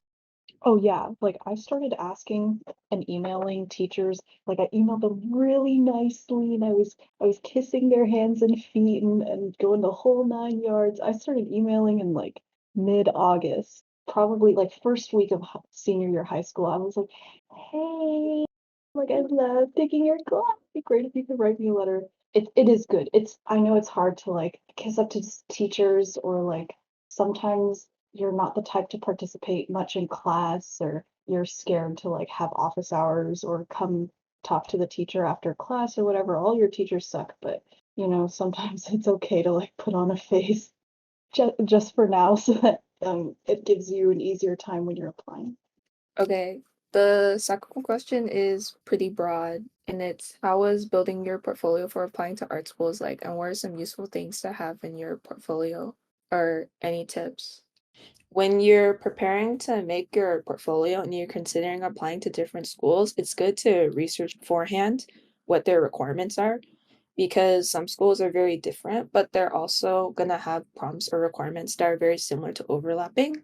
So then the thing that helped me when applying to art school, and especially if you're going to apply for even more like different majors aside from animation, is to make a list of all the schools and then like create some kind of Venn diagram so you can figure out like what drawings basically kill like two birds with one stone.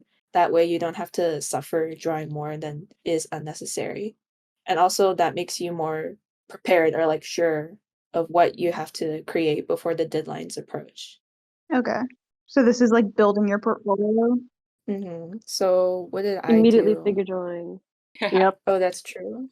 Especially You for have to animation. figure draw a Yeah. lot. Yeah.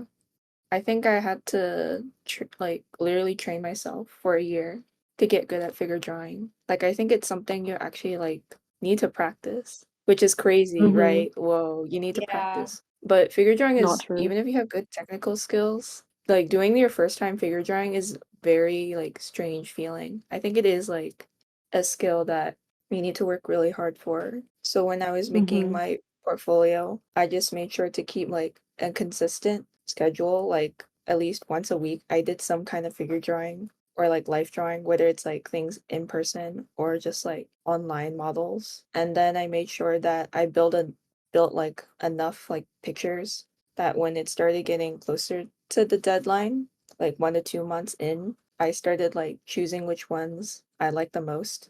And then I could see like the gaps in my portfolio, and then I'd be like, oh no, I'm missing like this kind of figure drawing. Okay, I'll make a bunch of pieces for that now. And then hopefully once you reach like the last week of the deadline, most of your things are there. And then if you have like 1 or 2 gaps, you can just like quickly draw something. Yeah, so when in regards to like life drawing, something that I usually ask myself is like if I zoom into one specific part of my life drawing, whether that's like a dresser or whatever, I ask myself like if I zoom in, would I still consider it portfolio worthy? And it acts like as a reminder to really focus on what you're drawing and to slow down. Not to like be like, oh, I've got to draw every wrinkle on this guy's hand perfectly, but more of like, do I like the hand that I drew, or does it look really rushed? Apply it when it's necessary, of course, but so like not for like 1 minute poses, but maybe for like interiors or longer poses. And then also when building your portfolio, I would make it into a sandwich. I don't know if that's already been mentioned or not, but it's like start off strong and then sprinkle in the middle with your weaker pieces and then save the best for last. Or you can switch with starting off with your best, then weak, and then strong, whichever is good. That way you end on a high note. I definitely regret not taking the fundamentals more seriously when I was applying. I did figure drawing like once a week outside of classes with my friend Emmy. I think most of you guys know Emmy. And I definitely did not take it as seriously as I should have, especially because now I like love figure drawing and gesture drawing. Definitely try to keep that in mind because schools do want to see those fundamentals, and it is incredibly important for your art journey as well. So don't do what I did and actually take things seriously. Not every college wants to see anime art. Literally so true, Yeah. unfortunately. A thing I've learned, like taking figure drawing classes in college, is scan as you go because you don't know what you'll like and what you won't like in the future. And having like a digital catalog of everything to pick from is super helpful and also saves you a lot of time when you are uploading and submitting things because then you don't have to cram like months of drawing into 20 minutes of website building. The biggest tip I would give myself while applying that I did not do, and disclaimer, I had limited use of my wrists while I was applying, so I only applied to schools that didn't require like a hyper-specific portfolio build for that school. But with that in mind, the biggest thing I would give myself is to spend way more time practicing the skills you're going to be using in your portfolio and way less time building the portfolio. Like if you first of all, if you are more than a year out from the stop, don't be building your portfolio. You should be figuring out how values work and figure drawing and doing these basic stuffs that could not possibly go in a portfolio, like all these studies and technical things and master copies. Don't be trying to do a character design when you haven't studied the fundamentals. That's a bad idea. Thank you. Yeah. That's where I'm at. Real. You know, like you can wait until the last minute to physically or like digitally assemble the portfolio. It will take you like a week. It's not that big a deal. Don't spend a year on it. Yeah, I also super recommend getting other people to look at your website that you know won't be afraid to critique it because God knows I didn't know how to build a website back then and I still don't know now. So just really get people like extra sets of eyes to be like, I think you can take this piece out. Oh, why don't you put this piece in instead? It's just really helpful to have like feedback coming in. It obviously, like, even to this day, it's really hard to shake this off in terms of like not being afraid of it looking like horrific, like it looking like so bad when like you work, like, because sometimes like the best ways for you to like push yourselves in terms of like the technicalities is like going overboard as well as like underboard. Don't be afraid of making like bad art. Everyone is afraid of it. Everyone sucked at some point. It's okay. Sometimes you have to do that to like go ahead and like get to that like great like portfolio piece. There's literally like figure drawings I have that look like the stick man looks better than those figure drawings. Like that's how bad it was. And then there's others that I'm a bit more proud of, but like it applies like with cafe sketching, I would say, and live sketching.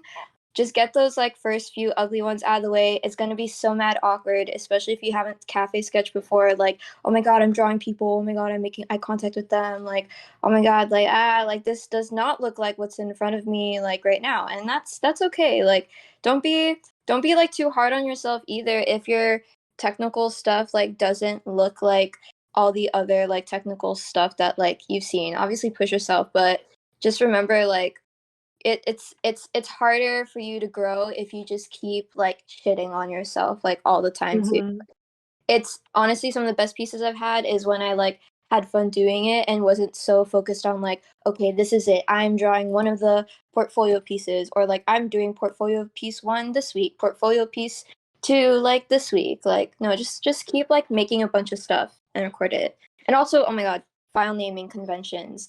And if you're gonna upload and scan your things, like please rename it. Don't have them be img underscore 5 million different numbers. You're never gonna find it in your drive. Literally so true. Can I also say, I know I talked for a while before, but as one more, as like a mentality thing, don't think of your art in terms of like how close it is to the standards of the portfolio, because in the long term, that will hurt you so much. Art isn't like a math test where you're like, I got an A. Now I can go home and sleep. Sheridan moment. There is not I got an A in portfolio. You should be striving to be better than is needed to get into a school. Even if you are not as good as needed to get into a school, you should ignore that. Don't think about it. Just give them what you have by the time you're, and however good you are. But you should be trying to be the best you can. Not good enough for college. Yeah, you should also just like definitely be having fun with like making the portfolio. And if at no point you Yes. are having fun working on it, you will need to take a step back and like reevaluate, which sounds harsh, but like it should be fun. You should be having fun making art, and like that's important. Yeah, don't compare yourself. Oh my god, please don't. Like everyone does this and you're gonna be like, my sketchbook doesn't look like their sketchbook, and then like just don't do it. There's like a obviously healthy way of knowing what like like good like it or like industry level whatever art looks like, which you're not even supposed to know how to make yet. But like it's it does some damaging things to your mental health if you stare at other people's like work sometimes, and it's okay if you need to take a step back from that, because like it really does like just don't do it. Please try to avoid it.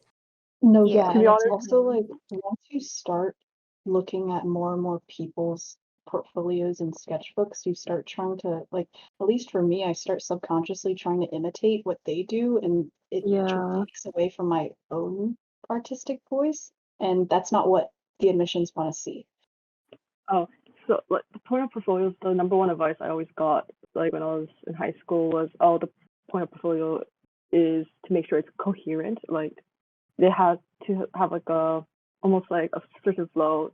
It does have to show like who you are as an artist. So the whole point of portfolio is not to make it look like someone else. So it's like it is difficult to try not to compare yourself, but Essentially, for RISD, from what I've known and what I've seen, portfolios really, really vary from person to person. As in, like, I've seen a really large range of, like, quality and also content. Specifically for RISD, I didn't actually think that I would get in. I applied to RISD solely because it was, nice college, top college. That was pretty much it. Like, I genuinely fully thought, like, RISD's not gonna let me in. I'll go to SEA, I guess. So almost everything for RISD, save for like maybe 1 or 2 assignments, was like completely made for other colleges, and I like just shuffled them in. And also specifically for RISD, a lot of my stuff was digital. I know that for like the common perception of RISD is like RISD doesn't like digital, and like that's I think not necessarily true. They definitely like traditional a lot, but if your digital stuff is strong enough, you should put it in. Because it also obviously highly depends on what program you're applying for in university. Because I applied for FAV, film animation video, and I know other people who applied under graphic design or like for illustration. So obviously everybody's portfolio is going to look very, very different. like useful things, just like show that you know the fundamentals, showing that you can draw people, definitely nice. I had a lot of figure drawings. I thought I had too many figure drawings. They still let me in, so I don't know. Also, art schools like to see your potential as well, and they like to see where you could potentially go. So if you spend all your time trying to emulate another artist, that's also just like lying about who you are as an artist. Yeah, you end up shooting yourself in the foot. Also, Mhm. sketchbooks are supposed to be shitty. They're Yeah, they're Wait, not that's real very cat good. good. That's sketchbooks? cool. That is I am not how a typical sketchbook looks. Like my sketchbook is chicken scratch, the one I actually use. I am still trying to like get out of the mentality that a sketchbook is precious because like I feel bad when I have a sketchbook page and I'm like, oh, this looks like shit. But like it's supposed to, and I'm trying to keep reminding myself that because I'm so bad at keeping a sketchbook for that reason. So it's No, like a totally. constant battle of Yeah. like not every art piece is going to be good. Yeah, Good one way advice is to to just like keep a sketchbook, yeah. Oh yeah, yeah. sorry. Oh, it's okay. Like one way to also get out of it, because sometimes like, bro, especially that CalArt sketchbook, you're like, okay, once I make a mark on this page, it's over, it's done. It's also totally cool if you like. I recommend practicing on printer paper because you're probably gonna think this shit's whack, this paper's whack. So then you won't be as like precious if you want to like get that pressure like off of you and just go like free form and whatnot, because sometimes like you do get a lot of pressure and then you freeze up and then like it's hard for you to like make anything at all. So yeah, just don't Absolutely. be afraid to like Literally. trashy like Mhm. supplies because sometimes I it's super love cool. Walmart Yes. sketchbooks. They're so good. I also, for some reason, all the sketchbooks that I have that are shitty sketchbooks that I bought at Walmart that are like essentially just printer paper, everything I make in those sketchbooks comes out immediately better. I think is because I don't have that pressure. Like, this is a Yeah. moleskin. I spent $30. It's like when Like, Bro, I can't make it bad. it's like when you're in high school and you whip out like a masterpiece on your math homework, but then like in an yeah, actual Literally. Literally so true.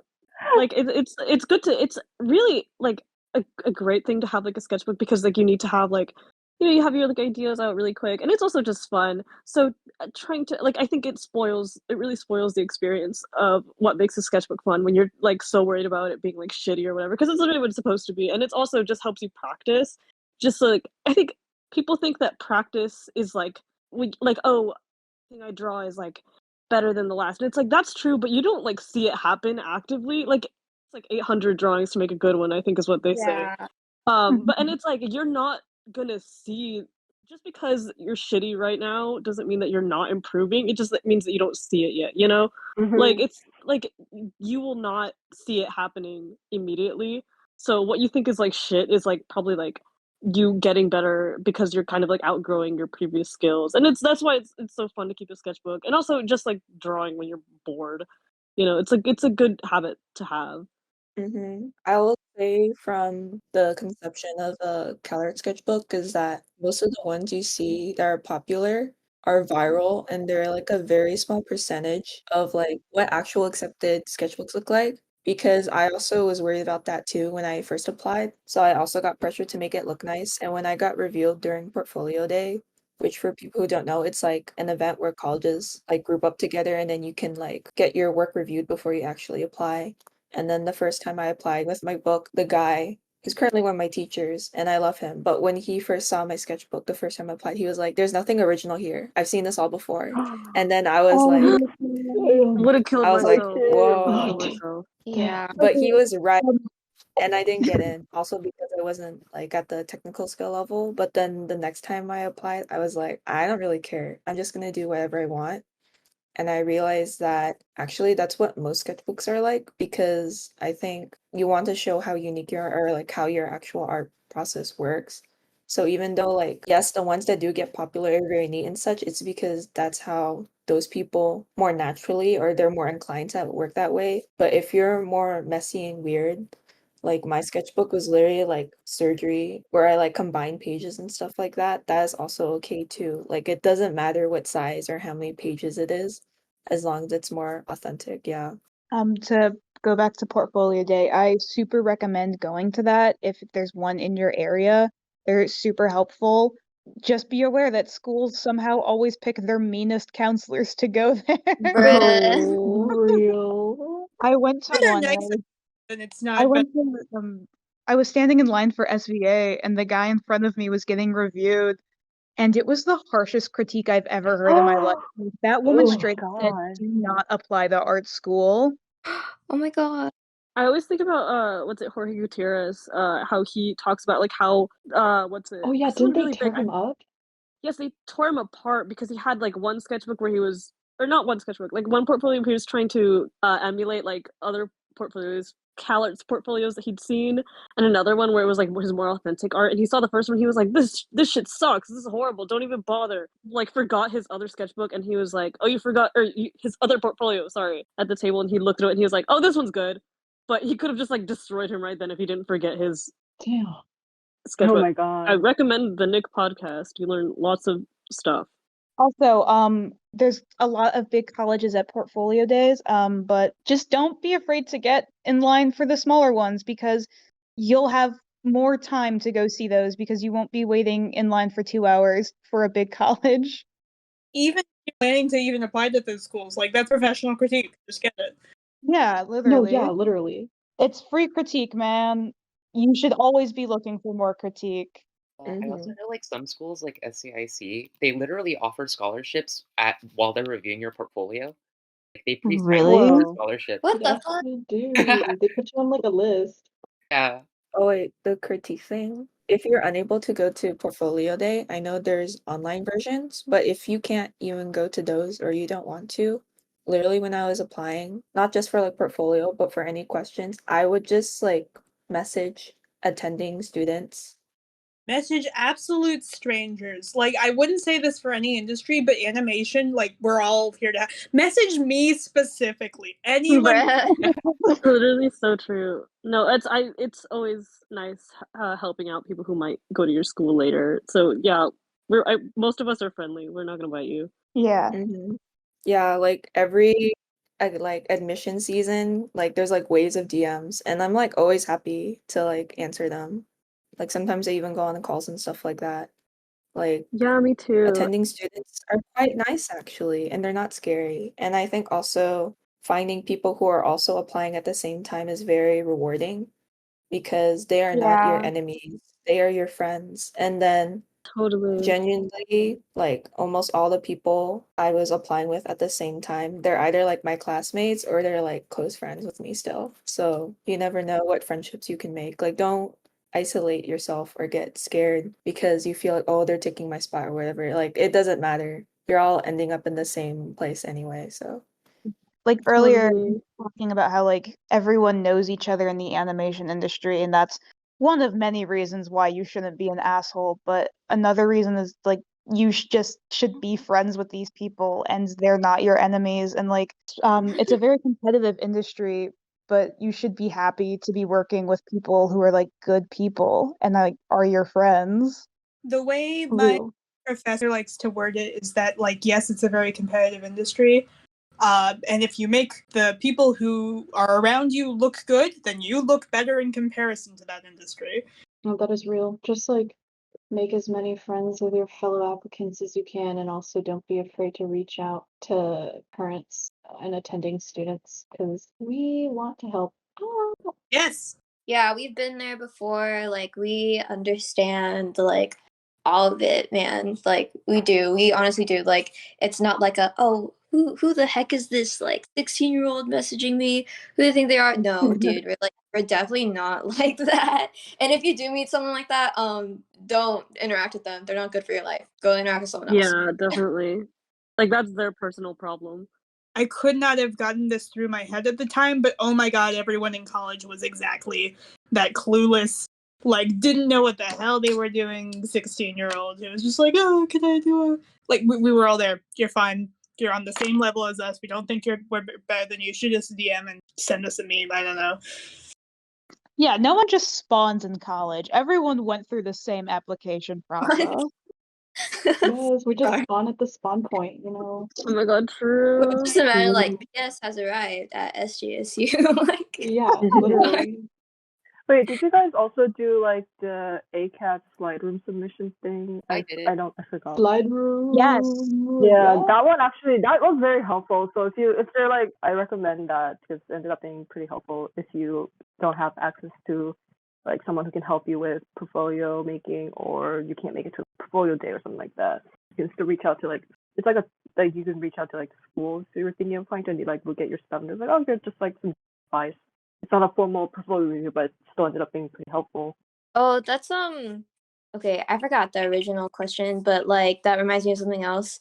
Another thing, like yeah, drawing like technically is like great and good for your portfolio, but sometimes some applications, I think especially for like art centers for the entertainment design animation, because there's also illustration entertainment art, they're very different. They're very, very different. Sometimes it's like your narrative abilities or your narrative skills, and you can't sometimes it's hard to practice that if you're going to do like figure drawings, which isn't like the only technical skill like to improve on. Like there's like storytelling, there's like storyboards too, man. Like there's other skills out there that you definitely like, because me personally, like I am so ass at figure drawing, and I'm really bad at drawing characters. But in terms of like, I think like one of my personal like things I like to hone in on is like narrative storytelling ability, and some applications like really hone in on that. Art centers is you have to think of a whole pitch, you have to storyboard it, logline, character designs, keyframes,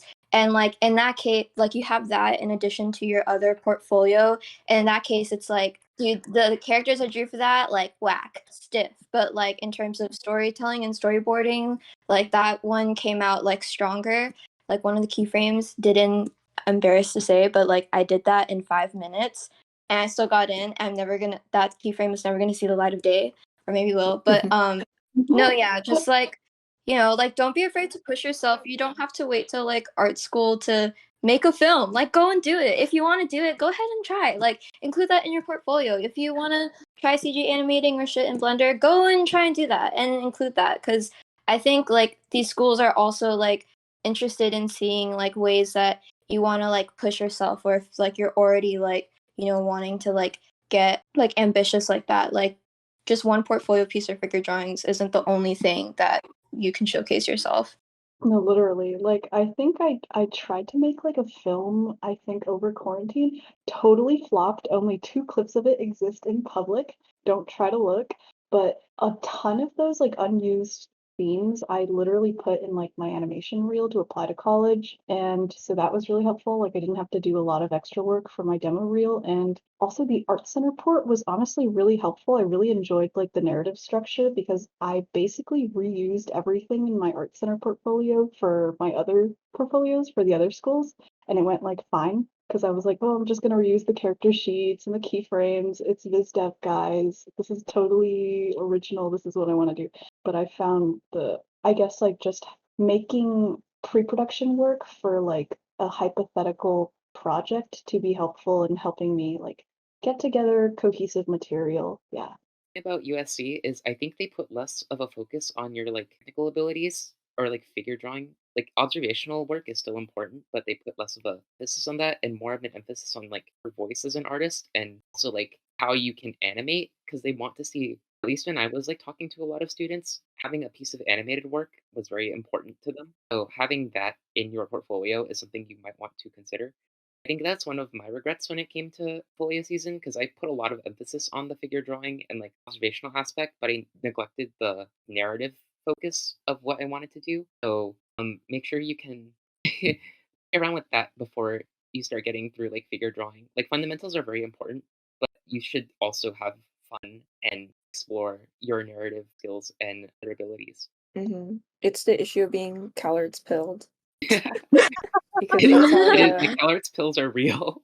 Colored that's how disease. the college portfolio is like, which is the sad truth. Because not gonna lie, my CalArts creative section was kind of lacking. But from what I've heard, literally, if they think your drawings are good enough, they're like, okay, you're fine. And then I think like that is another reason why I think people should stop over glorifying college acceptances or not. Because once I actually got into the schools, I realized like, whoa, there are really superficial reasons why they just won't like someone when they're probably really qualified. because yeah, CalArts will just look at your technical work and they're like, wow, you can draw a person, cool. But animation is not even required in the portfolio when it's like for animation, which is interesting versus like I know some other animation schools like Sheridan, for example, you have to like literally animate that juice box. It's part of God, the that fucking portfolio. juice So box. It wants, man. so like don't sweat it too. I know it sounds like just like, oh, this person's in college. Of course they're saying don't sweat it, but you'll be so stressed about making these pieces, but you will realize like, oh my God, these are just some people who are like deciding. They don't necessarily, they're not saying whether your work is like good or not necessarily. They just have these requirements and they're also seeing whether you fulfill them. And honestly, if you see like a school's requirements do not align with what you want to create, then that also might not be the school for you. Yeah, Yeah, that's where like totally. the culture and like the philosophy of each school like come into play, you know, like because there's this like one advice that like my one of my teachers gave me who like worked on like the Pinocchio movie, but he was saying like there are those people that like work as better directors and then work as better as workers, which you definitely need different skills for, and there's different like schools for that. Like honestly, like looking at the art center cohort, like I think at first I am gonna be honest, I was like, damn, like some of these people like their figures are like, whoa, like I didn't expect that. Like I feel like it's not like why are they here? Which is like super, super fucked up, but like yeah, I am being honest. Like that's how I thought. I don't think that way anymore, obviously. And a lot of people think that way. Then you look at like their storyboards and their narrative abilities, and you look at like other people who didn't get in who had great figures, but they have like not as good like narrative skills. Like it just depends on from major to major, like school to school, like and you're gonna end up like wherever like you need to end up, you know. And if it's not for you, it's like it's okay. It's not for you. There's more for you. Yeah, totally. I feel like it's all about like intention, you know? And being like, yeah, art school is great, but like I feel like so many of these art schools have now become like, oh my gosh, you know, they're incredible, like they're the way to get into the industry or just to get to the school, you know. And I feel like it's good to go into whatever like you're applying to or whatever school as like, okay, this is a tool. It's not like the end goal. So I feel like it goes like even if it's a no, it doesn't necessarily mean, oh, you're not a good artist or you'll never get into the industry. It's just like a stepping stool. So I feel like whether you go at it from a, you know, like a I'm gonna work and polish my stuff so that it's good or go a shady route. I feel like the end goal is what's important, you know, and like art school might be there for like 2 4 years and then what's after that, well that's I feel like that's always up to us, you know. When Yeah. I had like office hours with like I really love like our faculty at USC.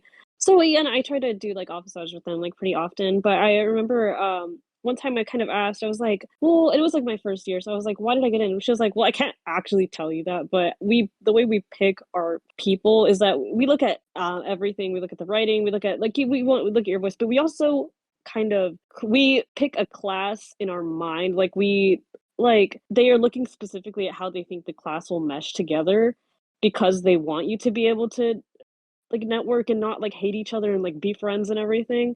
So like they will have like it is so true when they're like, oh, there's like really specific reasons why they might reject you or accept you. And it's like, oh, they think that you're good but you won't mesh with the class or etc. Or like someone's writing was more like authentic or anything. It literally can be anything and it doesn't mean that you're bad if you don't get in. When it gets Yeah, to that point, don't try to 5D chess what the reasons are. Like if you Literally. for those reasons, it's because you weren't meant to, and you're fine. It has nothing to do with you. no, Yeah. literally. That's kind of crazy though. Imagine just being told like, "Oh, yeah, we didn't think you'd be liked. So you're not." Yeah, Oh. we actually hated you. Like we thought you were super annoying. Yeah, we looked Damn. at your application and we're like, "This guy's hateable." Oh my god. The next question is, do you think that experimenting with different mediums and observational such figures is important? And also, maybe some classes you took before getting accepted that you feel really helped. So this question is like a two-parter. So for the first question, yes, definitely experiment Don't feel pressured to be like, I need Mm-hmm. a style. I need to draw a certain way. You might think that way because of how like social media and how you see like established industry artists have a certain style. But especially when you're trying to apply to art schools and stuff and for your personal growth, you should be experimenting like medium, style, any kind of way possible because you will find like pleasant surprises of what you're good at and what you dislike. Like the more you cover, the more you'll find out what you're good at so you can naturally hone into your voice. And then for the second thing, for me, I went to one of the classes that CalArts provides. CalArts has like a bunch of like programs. I know there's like the intensive, there's discovery animation. I went to one that was specifically to help develop your CalArts portfolio. It was just like an online class, and it was taught by John Mahoney. He has left CalArts since, but he was one of the He teachers there at the has? time. He Yeah, he teaches at doesn't teach. USC He goes now. to our Yeah. school now. Devastating. We Oh Oh, my good for god, he you. migrated! I stole him. But yeah, that's what I did. And then some of the pieces in that class I did put in my actual colors portfolio. But yeah, people who went to other programs can speak on what they did. Well, I'll just say I also took that class also with John Mahoney, and I didn't go to CalArts, and it was just really helpful for my artistic development in general. Like, it wasn't super fundamentals technical heavy or anything, but I don't know. He like talked about it away and framed assignments in a way where like it was just it was helpful. I developed some of my favorite portfolio pieces, favorite pieces in that class. It was a good class. Take that class. His words go slow and steady. It is really Exactly. honed in my brain. John Mahoned, if you will. If you can't take that class, do a lot of like 1 hour blind contours and you'll get something similar out of it. So true. I would just suggest Yeah. looking at any summer program that your college of choice offers, as well as like any official tours or program specific presentations. They say they don't, but I feel like they do take note about who attends them, especially if you engage and ask questions to the people. But I could be wrong. And then like during the summer, like before you're applying or when you're applying, I would take life drawing classes when they're available. Yes. Yes. Yeah, so Yeah. true. I was able to go to the summer animation residency for CalArts in like 2019, I think it was. And I thought it was like incredible, like mind blowing. Not only like were the assignments great and getting to meet everyone was great, but I also got like a really good taste of what CalArts would be. So true. And I think that really helped inform my decision of like going there. I was like, oh, I love the teachers, I love the assignments. Like, you know, that was like, this is what I want. It was hard though. Like I remember like going back like at night to my dorm like super drained emotionally. I was like, "Oh my gosh, this is like so crazy in a good way." But I feel like they were like, "Oh, you know how you were like drawing your whole life? Well, how about you just try this?" And it was like, "Oh my gosh, brain explosion, so much art knowledge." And then yeah, I think that's helpful. On the line of like online classes, I do also recommend like trying to find people who you're applying with and like picking their brain or like finding people who Yes. have already applied and pick their brain on like Hmm. their process and stuff because it is like I went to a lot of different programs that were kind of CalArts related, like the portfolio development and the TISA. For me, what I felt was more beneficial was like talking to my fellow applicants and being like, "Hey, how do you approach this? How would I like do this? Or like what kind of methods do you use in your art?" And then like, just pick their brain and try to see if you can apply it to your own stuff. Yes. And also, not even that. Yeah. Just make friends. Just make friends online who really, really want to go to art school. It's really helpful. Mm-hmm. Mm-hmm. I just wanted to like reiterate what you were saying early, Jamie, about exploration. I just think it's like so crucial for like healthy relationship with your art and also like longevity. Depends, of course, on like what you want to get into, but I feel like some of the most like, groundbreaking artists in the industry have been the ones who explore and whose style is always changing. And I feel like Pixar does this a lot with like the wire sculptures and like the collage things. I just think it's like really, really healthy, and it's something that I like recommend a lot, and it's something that I want to do more often. But yeah, I think it's worth reiterating. in regards to RISD in particular, because that's what I know, I would also say that just like experimenting in your portfolio and showing that experimentation is definitely really important, because like RISD is first and foremost a really, really experimental arts college. What you're going to get first year is also going to be very experimental. So like don't hopefully do just all drawings. Please experiment with your art. Please make like stuff that you never thought you would do, like maybe like make a sculpture or maybe do like some weird conceptual stuff, because like showing that you can like apply that experimental mentality to your work shows them like you will probably do well in school as well. True. Another thing I wanted to address that I think a lot of young artists don't realize, because most of the time when you see artwork, you only see like the end part or the visual thing. But one thing I learned to also experiment is just not like physically or visually, it's also mentally how you think.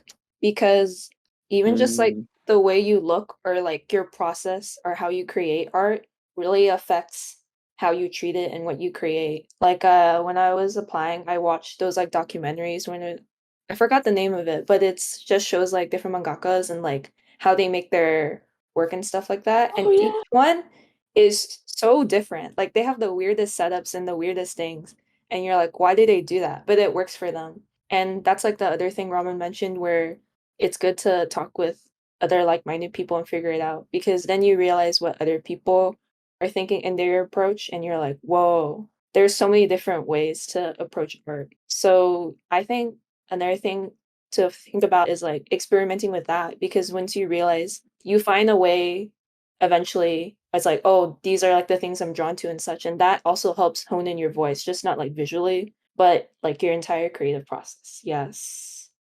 The next question is more specific, but someone asked advice for possibly transferring from a state slash non-art college to an art school. I will say that for me, I was a transfer student. I didn't get into CalArts my first year, and I decided to take like a gap year. But technically, I went to a community college, and since I'm in state, like I live in California, so if you graduate from a public high school, you're basically able to attend like a California community college practically free. Like it barely costs any money. And since it was COVID and such, I wanted to take the classes. So a good thing about taking community college and stuff like that is you may think that the non-art classes are useless, but they're actually extremely useful in my case, and I think for other people I've talked to as well, because even though you're to our school to learn art, you still have to take your GEDs, like your general education stuff. And because I took enough AP test scores and also community college, I was able to transfer basically a year worth of credits. So that saved me a lot of time from taking classes I might have not cared about and to focus more on art. I think for international colleges, it's much more trickier to transfer credits. I'm not sure. Don't worry if you feel like the stuff you're learning at another school is not useful later, because it does transfer over. Also, I agree. disclaimer for USC specifically, they do not take transfer credits from other schools. They'll take AP credit, but they will not take general education credit from. Actually, wait, Ramen, do they take general education credit or I do they think they not do. take? It depends on what Wait, classes you're taking. You can apply. okay, Oh wait, actually, if because you're, I feel like at least. hmm, we might have to do Hold on, research on let me that. double check that right now. Because I know AP credits transfer, but Know that if you're transferring from a school, if you're transferring from a school and then moving into USC, then you can transfer those credits. If you're going to another college while you're also going to USC and trying to pick up credits from there, that won't work. okay, And with the AP test, it depends on the whether or subject, not you get a 4 or 5, that too. right? Yeah. Yes. I also want to mention if you're for USC, if your APs correlate with your GE credits, so the more you can get off, like the more GEs you can get off, the better. But also that also ties into your registration. If you get a lot of GE credits out of the way, you can apply for courses earlier at USC, which is really weird. Whoa. But just take your APs, take your APs and pass. Make sure to get a high score, because otherwise you're gonna be like later down the year, you're gonna have to fight with everyone who also did not take their APs. It gets like really hectic because USC is a big school and class sizes are really, really small. Yeah. Also check the subjects of the text you're taking. because some subjects, like at least for USC, I don't think like AP literature is a popular AP, at least among like my friends, but that does not transfer into USC. The histories, the maths, and the sciences are good though. Oh, I should probably talk about RISD. RISD actually, first of all, transfers for RISD. Transfers for RISD are, from what I know, I have not transferred, really, really ridiculously difficult. Statistically, very low. As in, the way that transfers, from what I know, work is that it will be whoever gets accepted into the major first, and that will determine the class size. So I'm going into sophomore year. My class size has been like everybody who's applied for illustration. Some people I think might have also gotten rejected from illustration as a major because illustration also is so big. It will be the major itself and all the people who are accepted, and then if they have space, which is not always a thing that exists, they will accept or reject you. Whoa. Also, on the subject of APs, RISD only takes a certain number of APs, despite having like a given number of credits that you need to fulfill, and having your APs fulfilling some of those credits. RISD caps the number of APs that it'll accept. So That's just keep that crazy. in mind. Don't go ham on APs. They are helpful, but RISD will only take so many of them. I just wanted to know what it was like for SJSU. For transferring, I honestly have not. It definitely in terms of the animation program specifically, I know a lot of transfers who sometimes I don't even learn more transfers until several months into knowing them, because the club integrates them very well. I think there's a decent amount, but I don't know a lot of the specifics. I think it's typical public school CSU rules. Oh, shit, I should also probably mention for RISD. If they accept you for a transfer, you may not actually transfer into the year of your choice. They may run you through EFS, which is the Experimental Foundation Studies freshman year. Like, you can get accepted for a transfer, from what I hear, and they'll still make you do year one.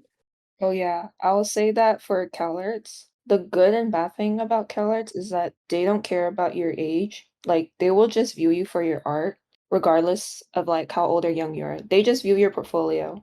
Transfers in first years are kind of valued the same, so it really is about the quality of your work. But everyone will always start in the first year. You can transfer as many credits as you can, but the way the curriculum is structured is that you'll always be a first year.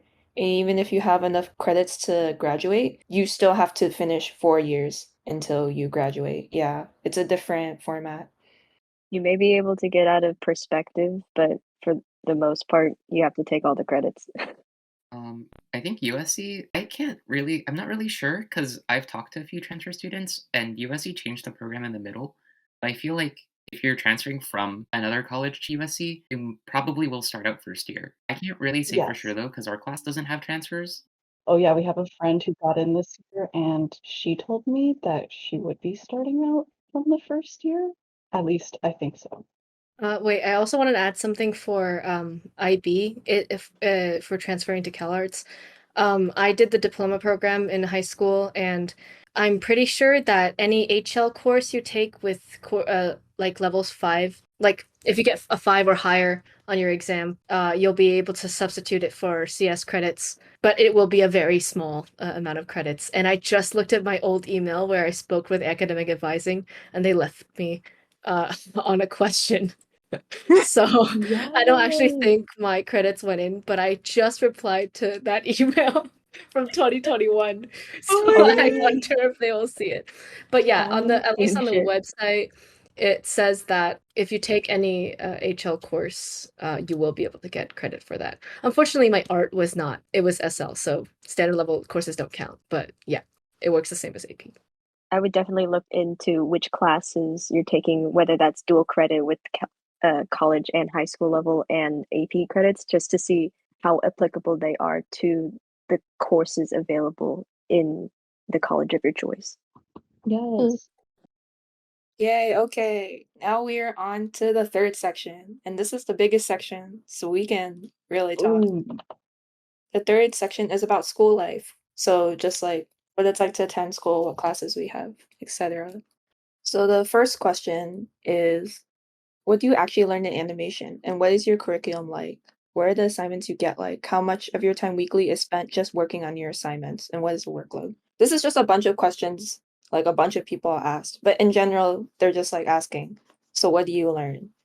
So I will say for CalArts, we learn things very much based on making our film. Like the curriculum is pretty much tailored in helping us make our yearly films. So we cover all of the pipeline in order to help conceptualize it. Like you have character design, you have story, you have digital methods, which is a class that just covers like general programs. You have 2D animation, you're gonna have CG, and then because the first year requirements for CalArts, they don't require color or dialogue, so you don't cover those in your first year. You only start covering those in your second year because that's when you're allowed to have those in your films. So I think if you don't like making films, like filmmaking isn't your thing, or you know what specific part of the pipeline you want to do in animation and don't want to bother doing other parts of it, then the CalArts curriculum might not work well for you. Yeah, just to add to that, Jamie, I think in CalArts you really hit the ground running. It's like you start and then you're just like boom, you're making a film. So you're really like jumping off the deep end, and I feel like you really have to like manage your time well. And I'm going into my second year, and from what I've heard, it's like it's super intense. So I feel like that's something that it's good to keep in mind that it's not just like, oh, you're gonna be doing like your schoolwork and then you're just like gonna go home and you have like yeah homework, and on top of that you have to think about film and kind of like work on that on your own time, especially like during your first year. So I feel like that's also good to keep in mind. Oh yeah, another thing I forgot to mention is that compared to other schools, is that CalArts does not have a foundation year. They just expect you to know how to draw immediately when you come in. Like you're So like, true. yay, I'm at Yeah. CalArts, they're like, make a film. Oh, And you're like, whoa. I So will say about yeah. RISD's foundation year. First, also, I'll answer the question about if learning in animation. You enter EFS as a freshman student, right? And you have 3 classes: spatial dynamics, design, and drawing. You will not necessarily learn any of those things in any of those classes, depending on what teacher you get. Also, I the second the this. border between these classes is also incredibly like soft, because it's such a fine arts oriented program. So you can really genuinely make whatever, and as long as it fits the prompt of what your teacher wants, it goes. Also, your teachers will not necessarily teach you. This is something that I a feel lot like of that's my widely applicable. peers Yes, I agree. have like Yeah. unfortunately discovered across, and myself as well, like just like going through EFS, everybody's like, oh yeah, EFS will kick your ass, you'll do so much. That's really dependent on what teacher you get. So like learning how to draw really depends on what teacher you get. Learning to build things with your hands also really depends on what teacher you'll get, because your the class size is big, right? Because the freshman class always gets shuffled into these 3 major studio classes.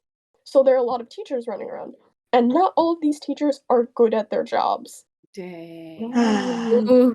It's Can I wild. add Sorry, I feel there's like I'm something ragging on RISD a lot in this call. Oh my god. No, be honest. We love the slander. Also, so like our curriculum, EFS is like heavy emphasis on the experimental foundation study, because a big part of EFS is like sort of allowing people the freedom to figure out what major they want to be in.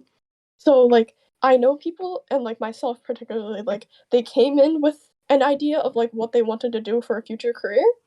I specifically also learned later on that I did not want to go into the FAV program at RISD in particular, but like especially going through EFS, it people go through EFS and they start out like, oh, I want to be in graphic design, and they come out like a ceramics major at the end of first or second semester. It's crazy because specifically certain projects they'll teach you a lot about what you're doing, and they'll like give you an insight of like, oh, if you will keep on working on this for the rest of your time at RISD, if that makes sense. so like a really Um, long thesis project. sorry, no, that was worded badly. Like in a sense that like if you take spatial dynamics, right? like a bunch of people, everybody, spatial dynamics is mandatory for everybody. And the whole thing about spatial dynamics is that you're making things with your hands that exist in real space. That's like the big spatial dynamics thing, right? But like in my first semester of spatial dynamics, it was highly digital based actually, and it was like digital transferring to the real world. So I worked a lot in digital, and I learned how to use like Rhino, a 3D program that was awful, and I hated it. I wasn't going to architecture, and I know now that I really don't want to go into architecture. You know, that kind of thing. But I also Okay. know other people who had like a similar experience with spatial, who like did Rhino, really liked Rhino, and now want to do more stuff in that realm, if that makes sense. Yeah. So like EFS is just all about exploring, and assignments also really vary. It's also very dependent on what the teacher you get is, and what your teacher's interests in particular are. So like your teachers will assign you projects according to a theme, and then you can interpret the prompt or the theme however you like. Like it's unclear how they're graded, but it's just like if you make good work, that's the grade that you will get. Time spent working is indeterminate is the thing. I will say about Risby life that people don't really have a good work-life balance. It's not really a thing that exists in the sense that like you will start your project, and whenever the project is done is whenever the project is done. So this will take you however long it takes because of like specifically like project parameters. Like for my like I'll give an example. Like for my spatial final for this semester, that recently ended, my spatial final I originally wanted to make trains with dioramas in them, right? And I wasn't precisely sure about how many trains I wanted to make, but I knew that I wanted to make them be able to move, and I wanted to have things on them. I eventually had to scrap the diorama thing because it would have taken way too long. I eventually still ended up making 5 trains and also tracks to go along with them. I will just say that I did not sleep very much the week that I was doing it, in addition to my other finals. That's all that I will say. An absurd amount of time was sunk into making toy trains.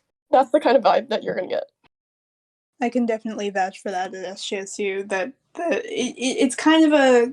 I mean, like your work-life balance is what you make it. Obviously, if you do less work, you work less. But in terms of attaining the ability to pass the class with no anxiety, it's a lot.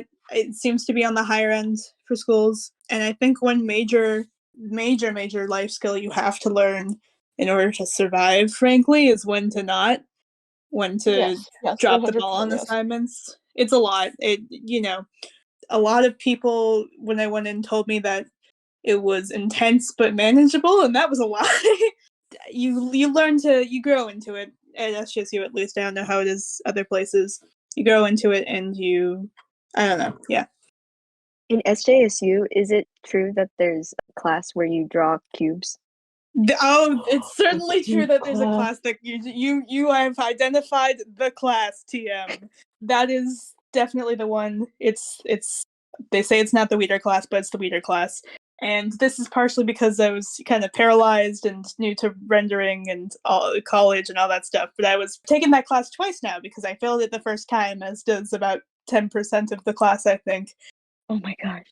It's intense, and I think even the second semester when I had it a little more under control, I was spending 6 hours a week in class, and then probably about another 8 per week on that. And that was like once I knew the material. It kicks your ass. I think if I had been able to calm down a little more semester, I would have kicked my ass a bit less. But the cube class is the one. Oh wait, Say again? could you cover like in general the San Jose State curriculum? So in general, you have essentially 2 foundation years, where you learn fundamentals and basic media and drawing techniques. And then during your second year, you get 2 chances to pass a mid-program portfolio review. That's basically like, are you at the fundamentals level to go into the more creative stuff? Once you pass that, you get to specialize in one of the 4 tracks, which is animation, story, modeling, or visual development. And you take upper division courses that reflect that. They're not entirely exclusive to each other, but they definitely branch off. And then your 5th year, because it's a 5-year program, you may be finishing up GEs or stuff depending on the specific plan this individual does, but you will mostly be working on a thesis film with a group. So you do like shorter films in certain classes, and I think 3rd and 4th year, but they're much less formal than like a CalArts film would be.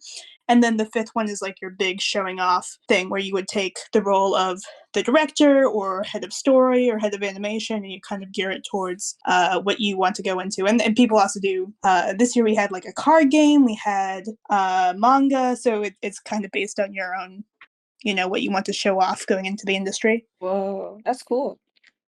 Yeah.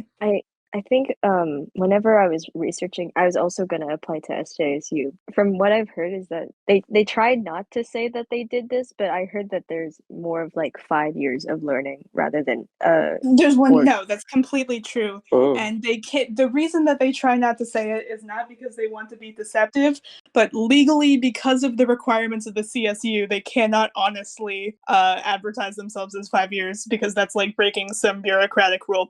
They're a 5-year program. You can technically do it in 4 years, and you will die. Don't do it. It's a 5-year program. Yeah. I really wanted to say, when you mentioned the length of classes, I probably should have also mentioned that in my RISD bit. Class takes a long time compared to other schools. RISD studios, you will have 3 of those a week. Sometimes they will be back-to-back days. Depending on if your teacher decides to set the length to be longer or shorter, it will be more or less. But for instance, first semester I had a class that started at 8:30 and it ended at 5. Ooh, that's a full-time job. gosh.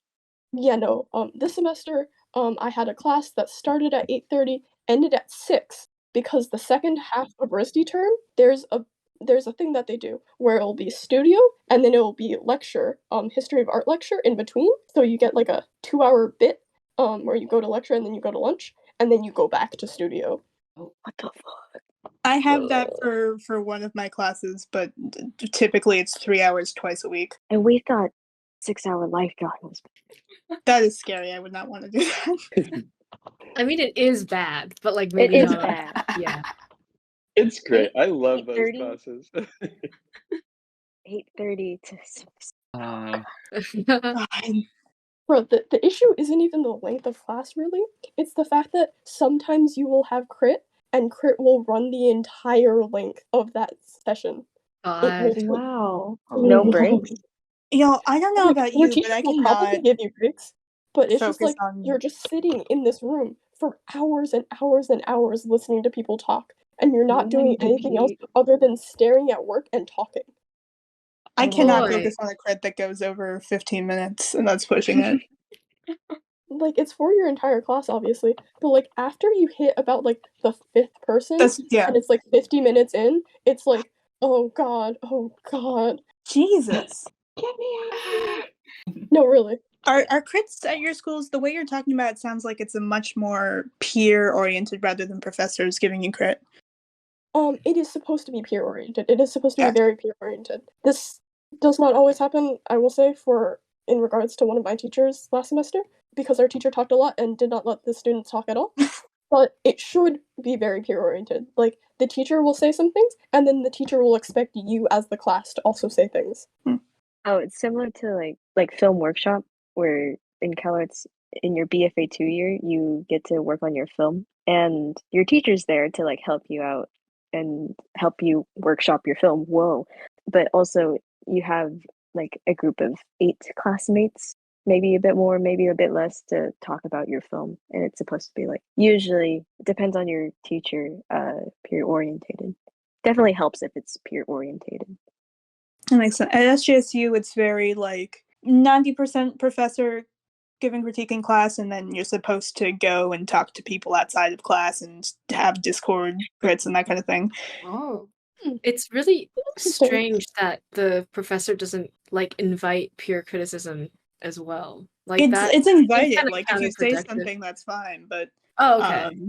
No, it's not like it's your turn to talk type of thing. Sure, okay. I guess that makes sense. Yeah. I guess for CalArts we don't really have crit as a like as a blocked out kind of thing, but sometimes when we have homework from class, we will go over it person by person, but usually it's just like a portion of class, and it's usually like 1 hour for like 20 people, so it goes pretty fast. And sometimes that is just the professor talking at us, but it's nothing like what you guys described. USC crit depends on the teacher, like because we had some teachers that like typically you have it first, like you're going over homework assignments and then the lesson. But some teachers would like go really long on like crit or like be really awkward. We had our animation teacher would spend for the first like half of the semester, he spent a lot of time like taking our own work and not having much like outside peer review, and that kind of took up half or a literally 2 hours of class. Our classes run for about 3 hours. Oh. Yeah. Oh. And then eventually he transitioned more to like peer review, which I feel is more beneficial because USC's class size is so small, a lot of people know what your work is or like what your work intends, like what intention your work has behind it.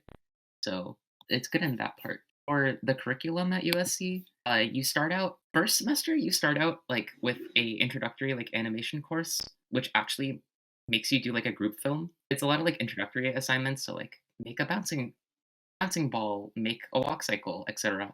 And then along with that, you also get a lot of introductory cinema classes. So like you have to take an introductory cinema course, and like a required reality starts here, which is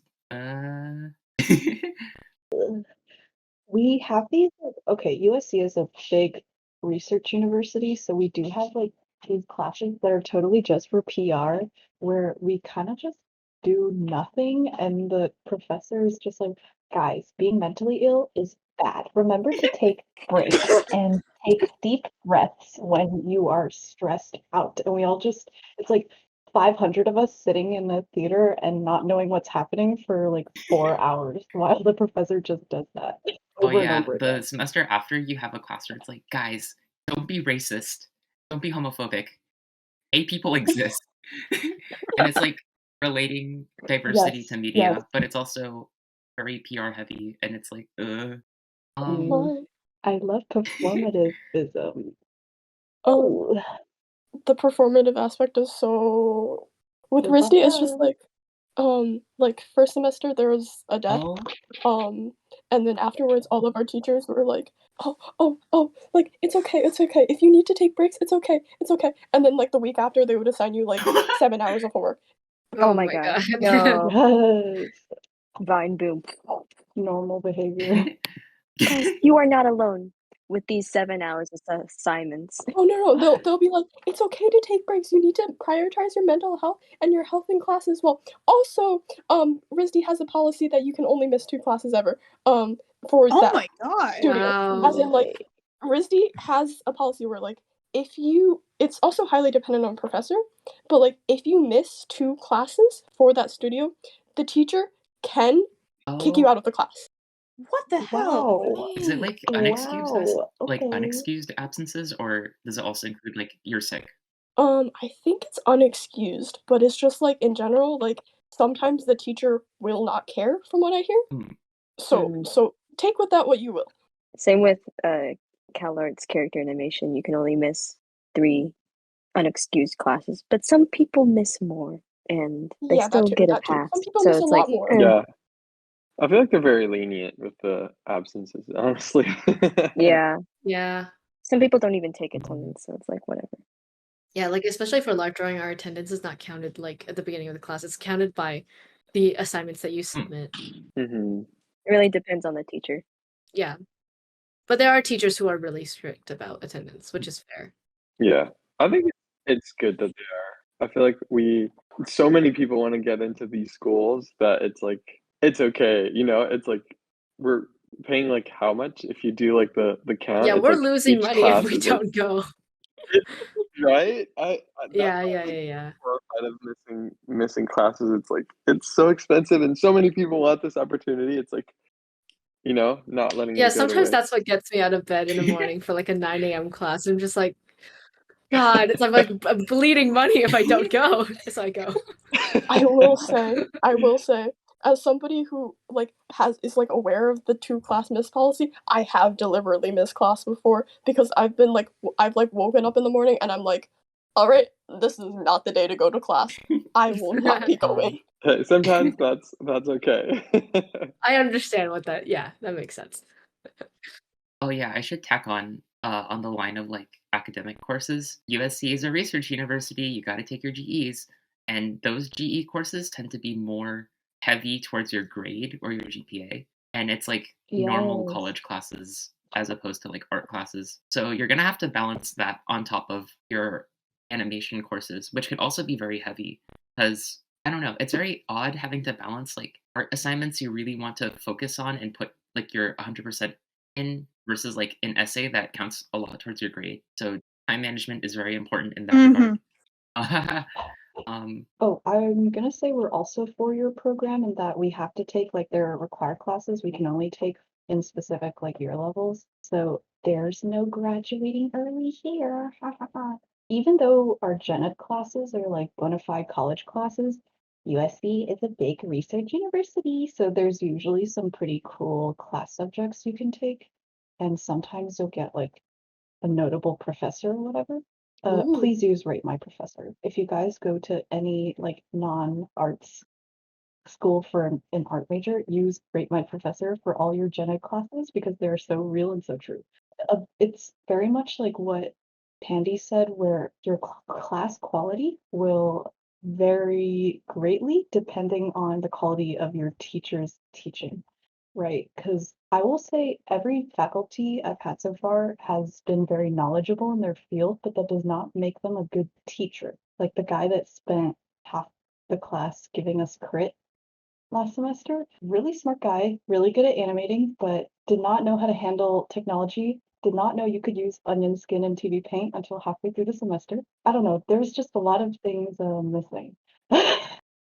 That made class move very slowly. And that goes for like the gen ed classes too. Like if the teachers aren't understanding or they don't know how to hold discussions or they're disrespectful to students, it will make even like a class that sounds really interesting really miserable. Yay! So rate my professors, yay! Hell yeah. I feel like that's really important, what you're mentioning, Christina, about like demystifying these schools. Because I feel like when you're going in, you're like, oh my gosh, it's like Hogwarts, you know, you're Yeah, gonna yep. go in and it'll be Yeah. magical and you'll get a job. And I feel like it's important to be like, yeah, they're great, but a lot of it is like, you know, we have to put in the work and it's not perfect. It's like any other school in the world, you know, like they're flawed, maybe like the bathrooms don't work or the teacher, you know, whatever. So I feel like it's good to keep that in mind, like going in, being like, you know, you have to put in the work to get out of it what you want to, you know, all those like good things.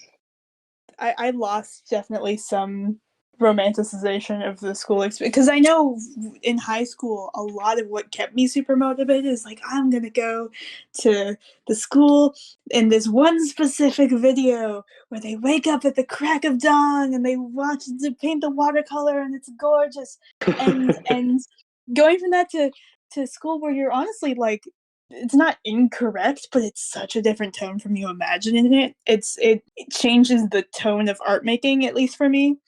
It's not bad. It's just, you know, a growing up experience. Oh god, that's Yeah. so true. Oh, I wanted to add on that ties in perfectly with our next question.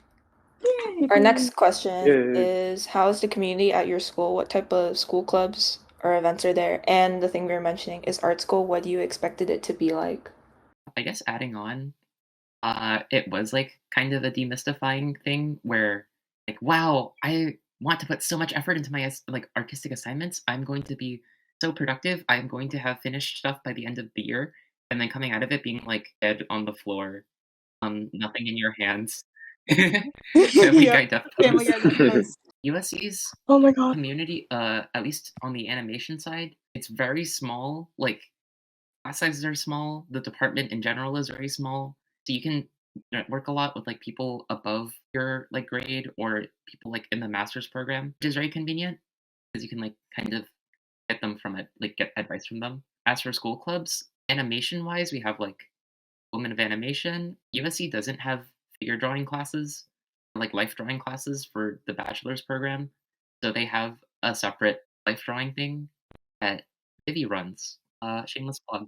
And then as for Slay. We have since it's a yes. normal school, you have normal clubs. So there's like a bunch of different organizations out there that can possibly suit what you want to do outside of art. And again, since it's like a regular research university, you can also interact with a lot of people that are not directly in animation, like specifically. But you can always like, I don't know, it's up to you.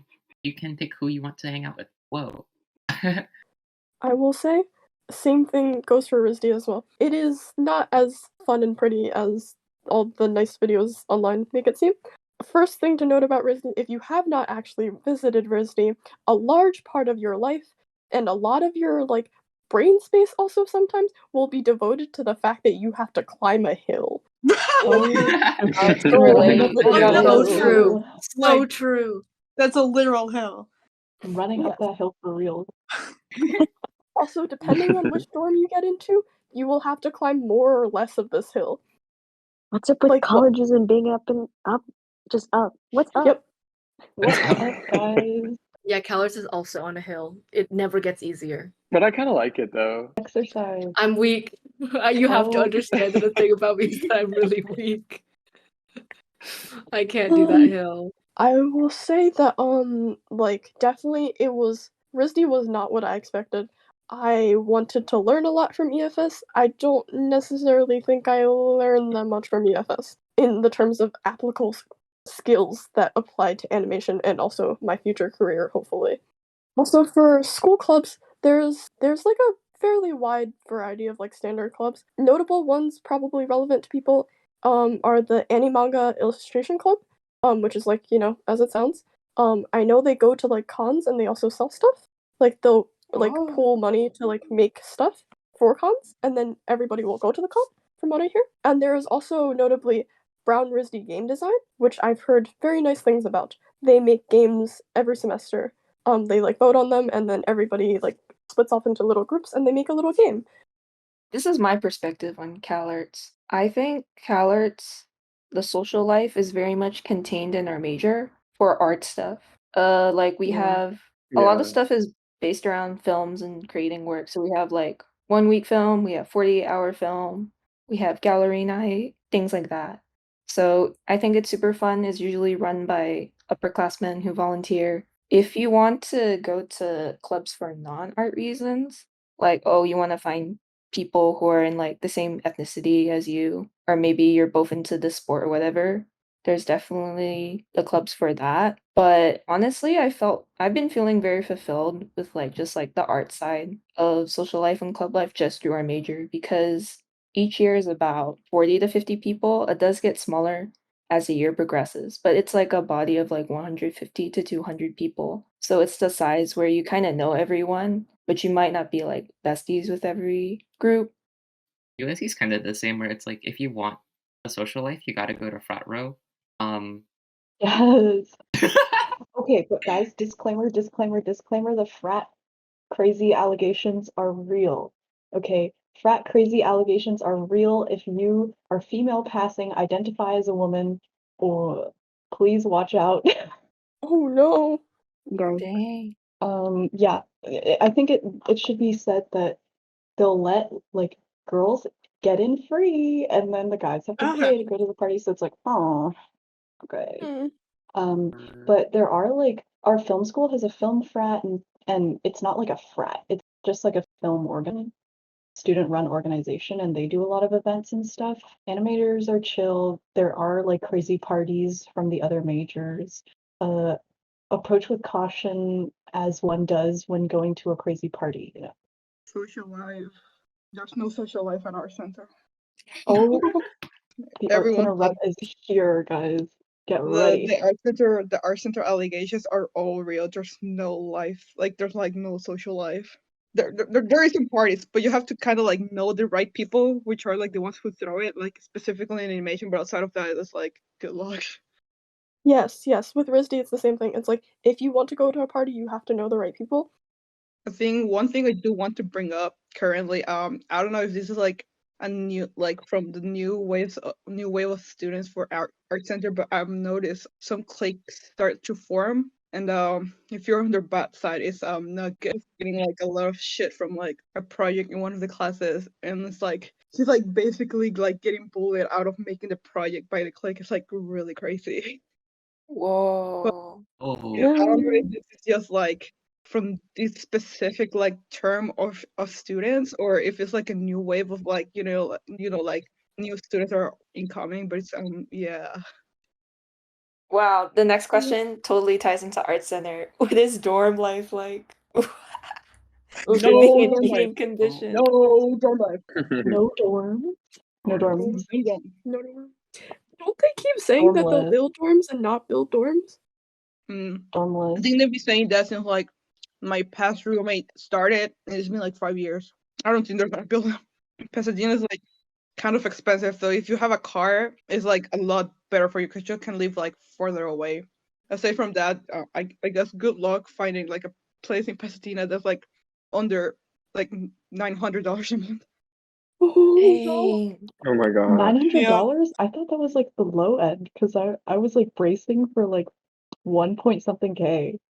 Yeah, that's the low end. I like right now I like got very very lucky that I have like multiple like roommates, so we found like a decent apartment, and I pay like I think like 500 right now, but also it's like it's Nice. not close to the school shuttle. So if I were to keep going to art center like this term or next term, I'd have to walk like 40 minutes to go to the shuttle. Oh, That's Yeah, wild. How yeah. many roommates do you have?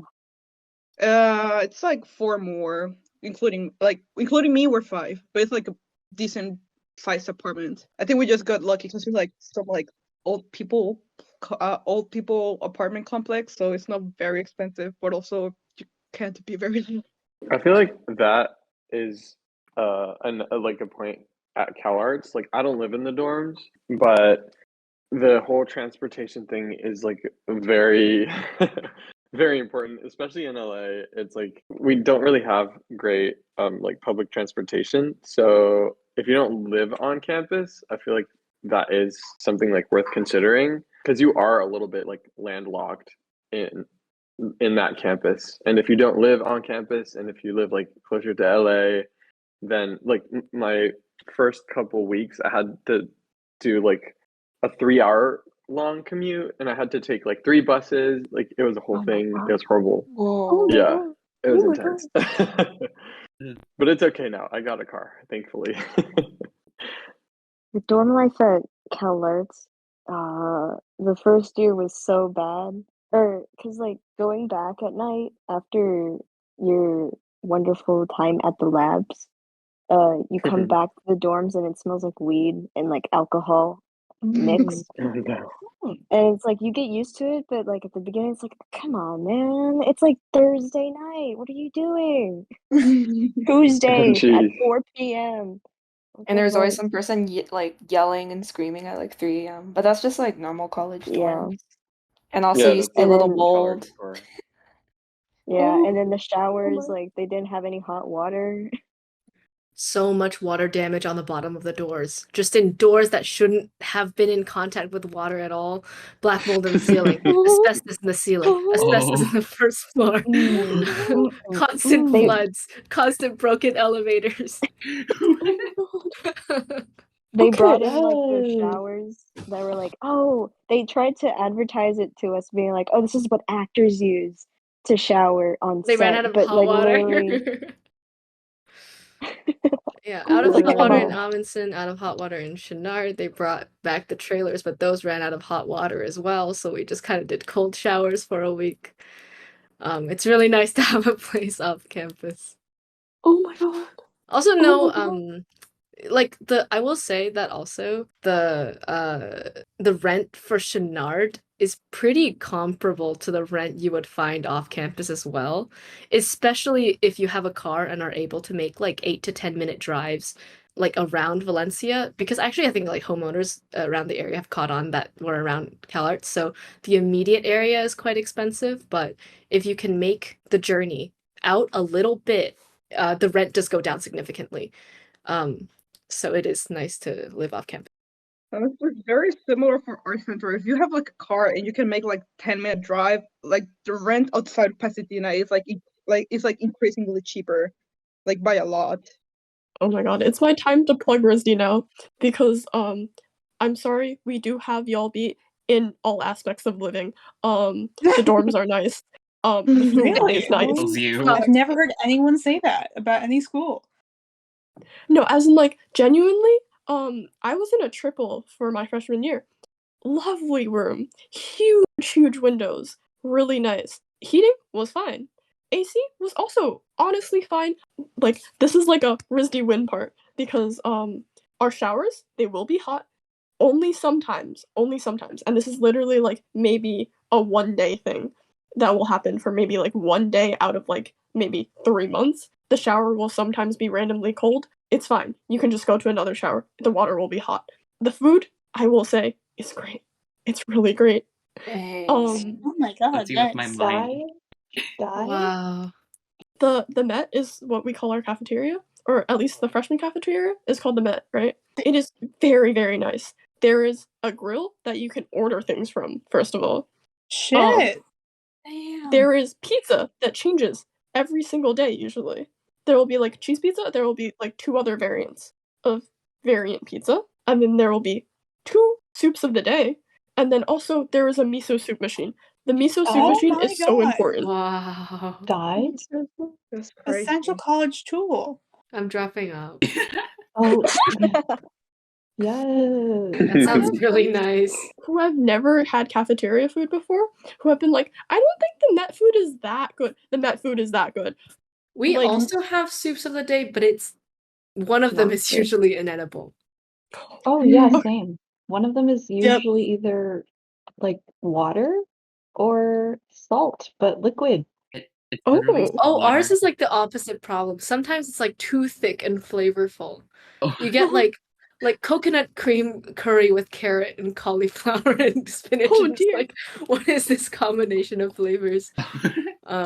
CalArts likes to be experimental. Wait, I'm curious, what who caters? Like, what company caters for RISD?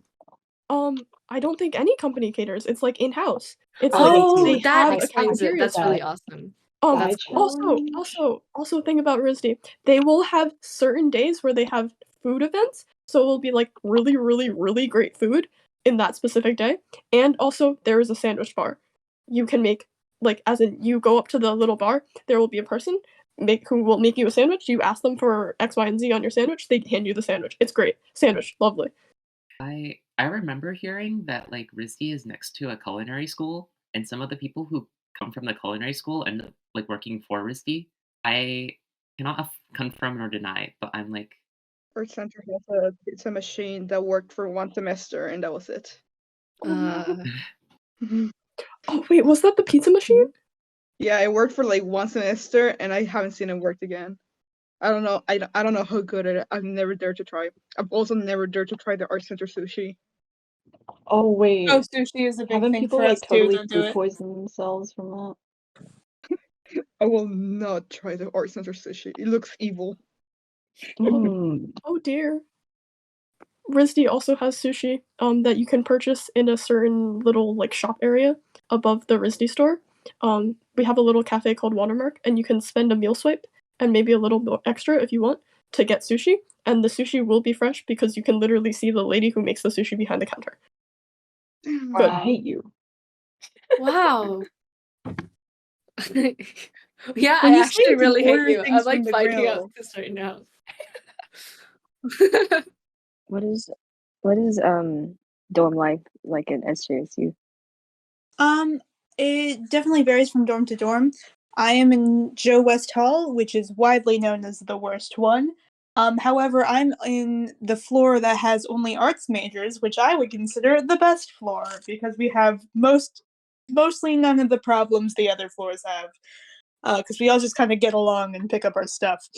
There's definitely if you're disabled, there's some complications with accessibility of buildings. There's the laundry is kind of always broken. Next semester I'm moving into a dorm that's supposed to be more hotel-like, I hear, but I've never actually been into it. it's very based on which specific dorm you're in and which specific, if you're in a community floor, which is, all STEM majors or all LGBT or that kind of thing, it's supposed to be a little more friendly. But yeah, I can speak from a very specific my floor perspective on that.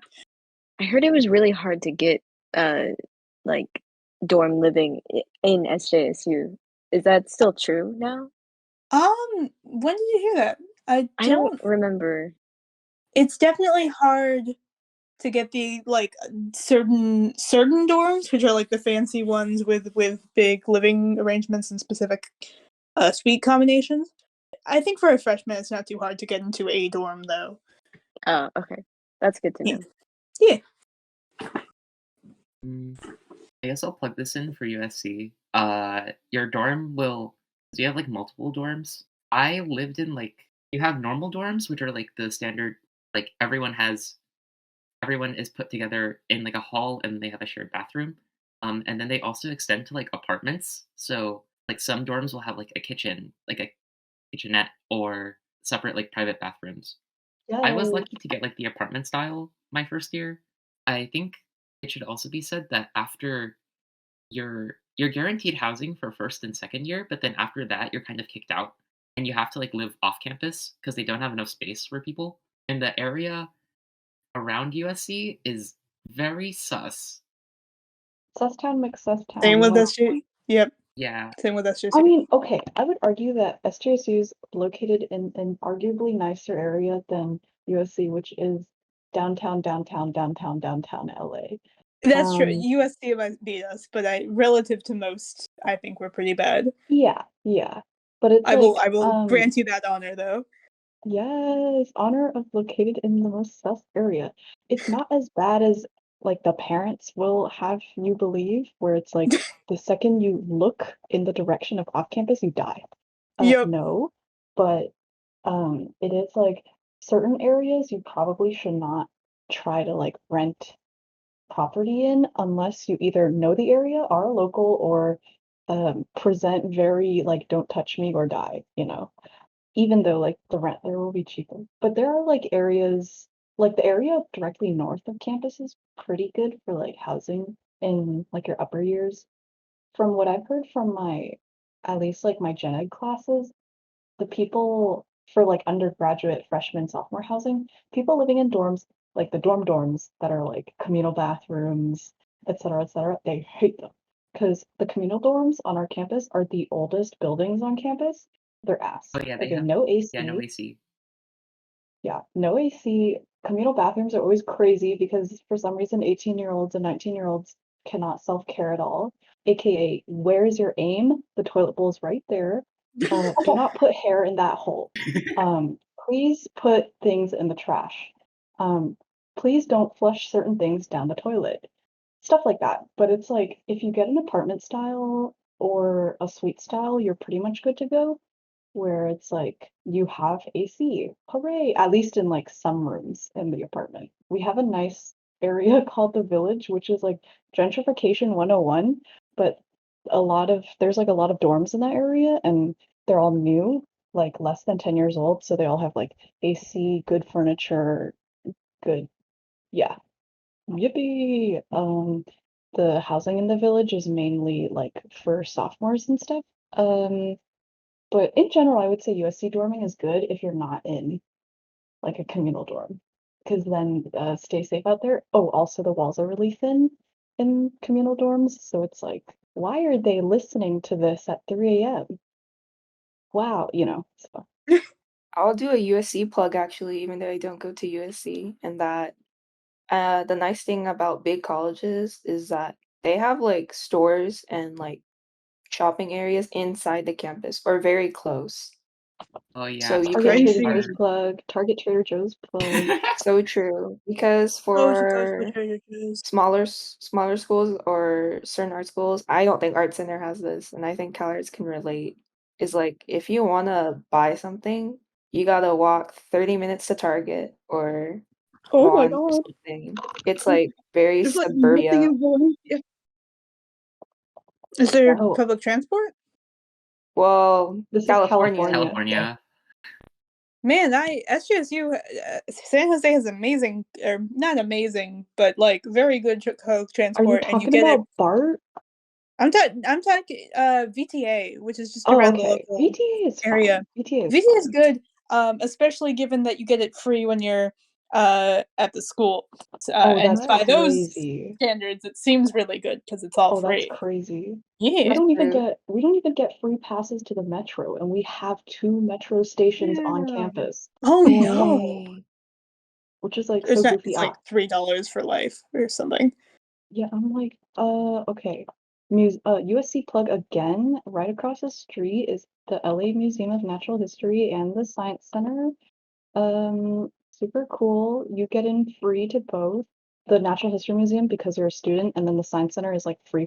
There's also a municipal rose garden right in front of both of them, so it's like, yay, ideal plenaring place or whatever. Yeah. I feel like if you can afford living in Pasadena, it's also really nice. There's also like very good public transport from my experience. And I've seen when I was like looking for places to live. I hadn't moved like to Pasadena yet. There was like people saying it was like kind of like dangerous or whatever, but like it's not dangerous at all. It's probably like one of the safest cities I've lived in. It's like very like white old people city.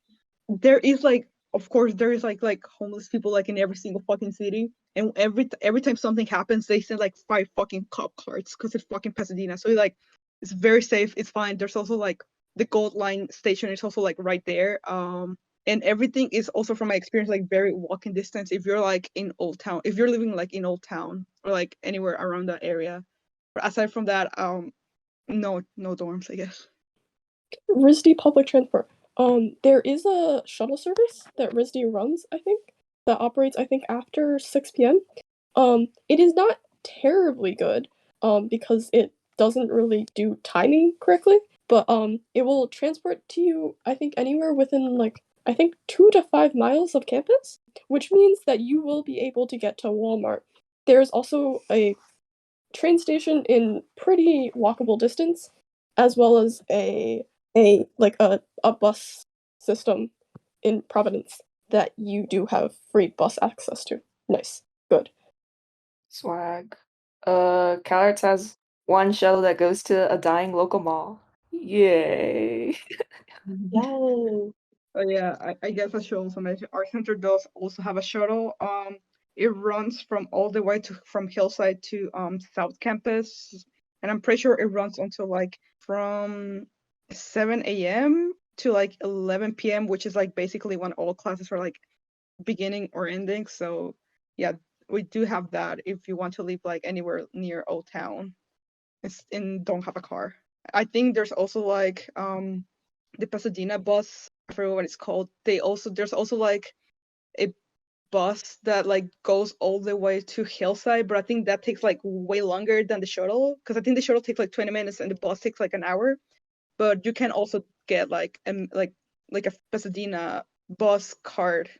It's like a Metro card. You can get it from free from the school. I'm not sure if it works outside of Pasadena, but it works anywhere within like the Pasadena buses and Metro, Pasadena and stuff. So the next question is there any advice on comparing your art to others slash imposter syndrome when there are a lot of people around you that are really good? I will say from my perspective, the way I coped was like, well, I'm here, so I need to stop spending time worrying about like comparing myself and just make sure I get good. Obviously, that's like not like how everyone feels, but my logic was like because obviously when I first started going to college, I was like, oh my God, everyone's really good. When you just see people online, you don't realize how much work or time people put into things. Obviously, you know, but you don't really fully process it. So you are like you're thinking you're the only one who's like suffering and slaving away. And another thing that's like a general insecurity about me is that I was never trained in doing art in any way aside from like taking that portfolio development workshop. I pretty much spent most of my life self-studying. So then when I was at school and I see people were like, yeah, I've been classically trained since I was 5, I was like, oh, whoa, I don't know if I have the same skills as you. But then I realized I was so worried about that like I spent so much time occupying my mind with those thoughts, and I realized like this is not productive in any way to me. At the end of the day, like why am I here at this school? It's to make myself better at art, right? And to learn about how other people work and things like that. So that is how I got over it and realized that I shouldn't have to worry how other people work and stuff because everyone is different and we should take care of ourselves. Yeah. So true. Why worry about being good when you can just get good? Literally. I will also say, I think a lot of when you go into your classes and like try to see everyone else and like compare yourself is not very productive. You should take into account the fact that everyone else is kind of in the same boat as you, where they're also kind of comparing themselves to you as a person, like as an artist. You should take that as like take that in a collaborative way, or take that in a more like we just want to help each other figure stuff out, and not to make it as competitive. Does that make sense? Like, Mhm. As an artist, the best thing you can do for yourself is to be pragmatic with your mindset, if that makes sense. Like I definitely first semester was comparing myself constantly. I was like, well, yeah, but yeah, I don't want to sugarcoat it for myself. I'm not good, and I kind of realized that no, it's not. You know, it's an active favor to myself because I know it makes me more productive and calm me down a bit if I'm not constantly looking at that and I'm saying, okay, those people can go and be gods, I guess, but I'm going to do my thing. I'm going to improve, hopefully faster than the rate I've always improved, and I'm going to suck a little less. Also, it helps thinking like that literally everyone else is thinking the same thing. Like there are Yep. areas that you excel in, but other people don't, and there are areas that you struggle with, but other people are really good at. So it's good to take that energy and then take it to learn from other people and from your peers. And also, as Jamie said, it's like good to know that not everyone starts at the same place. Because some people are here right after high school, some people are here after previously existing academic training, sometimes like post college level, so it's everybody's in different places, but there will always be things that you can learn at any skill level. So also it's a in a more cynical way, it's a waste of money if you come here and then stand around feeling sorry for yourself. Like it's Yeah. just good to take as much time and learn as much as possible before your time is up, because this is the one time in your life where you get to do it without any consequences. Yes. And I guess another thing, whenever I found myself comparing like my art to other people's or just being like, whoa, I like they're so much better than me, like why can't I do that? I'd find myself subconsciously imitating their art style, and then I would find that it was making me lose enjoyment in actually drawing because I was too busy trying to like imitate their goodness or whatnot and not draw what I wanted to draw. So I would like have to step back and be like, is this what I actually want to be doing with my time? And is this something like that I like what they're doing doesn't mean it's right for me, if that makes sense. That's not what I want to draw necessarily, even though I'm like, whoa, you know, I don't even know if what I'm saying is makes sense, but it's like I don't know, thinking about what I want to draw and why I want to draw and like what I want to achieve with my art helps me like mind my damn business. Like it helps me like I guess focus in on like drawing itself and not how will this drawing compare with other drawings that other people have done or other drawings that I've done, et cetera, et cetera. yeah. Also make sure that like we'll have different. This might be a USC specific thing, but it's like a lot of people have different things that they want to pursue, and it won't necessarily be the thing that you actually want to do. Don't try to get yourself too sidetracked with that. Obviously, ask around for help if you need it in those specific areas, but you have your strengths and weaknesses, and everyone else also has their strengths and weaknesses. So make sure you can like build upon those with the people around you instead of trying to compare. Yes. I will say there's also like a flip side to like the comparison part. Like I think it more applies for RISD because it's more interdisciplinary the first year. But like if you see something that works in somebody's work that you really admire, you can also be like, why does it work? and can I implement that in my work? Yes. So, like, Yeah. yeah, if somebody like does like a really cool laser cut thing, you can ask yourself, do I know how to laser? If you don't, you can learn. Like somebody, they'll probably be very, very willing to teach you, and then you can learn and you can do it and you can make more cool work. Here's a hot Literally. take. It's okay if the art that you like looking at is not the same kind of art that you want to make. Yes. Period. Period. So true. So true. So true. Absolute facts. Not a hot take. Correct take. No, yeah. Like, with RISD, because it's so interdisciplinary, also everybody is running around with different skill sets. So not everybody will be really, really cracked at drawing, or really, really cracked at like spatial, or really, really cracked at like Photoshop. But usually people will be really great at one thing, and maybe they'll not be as great in other areas.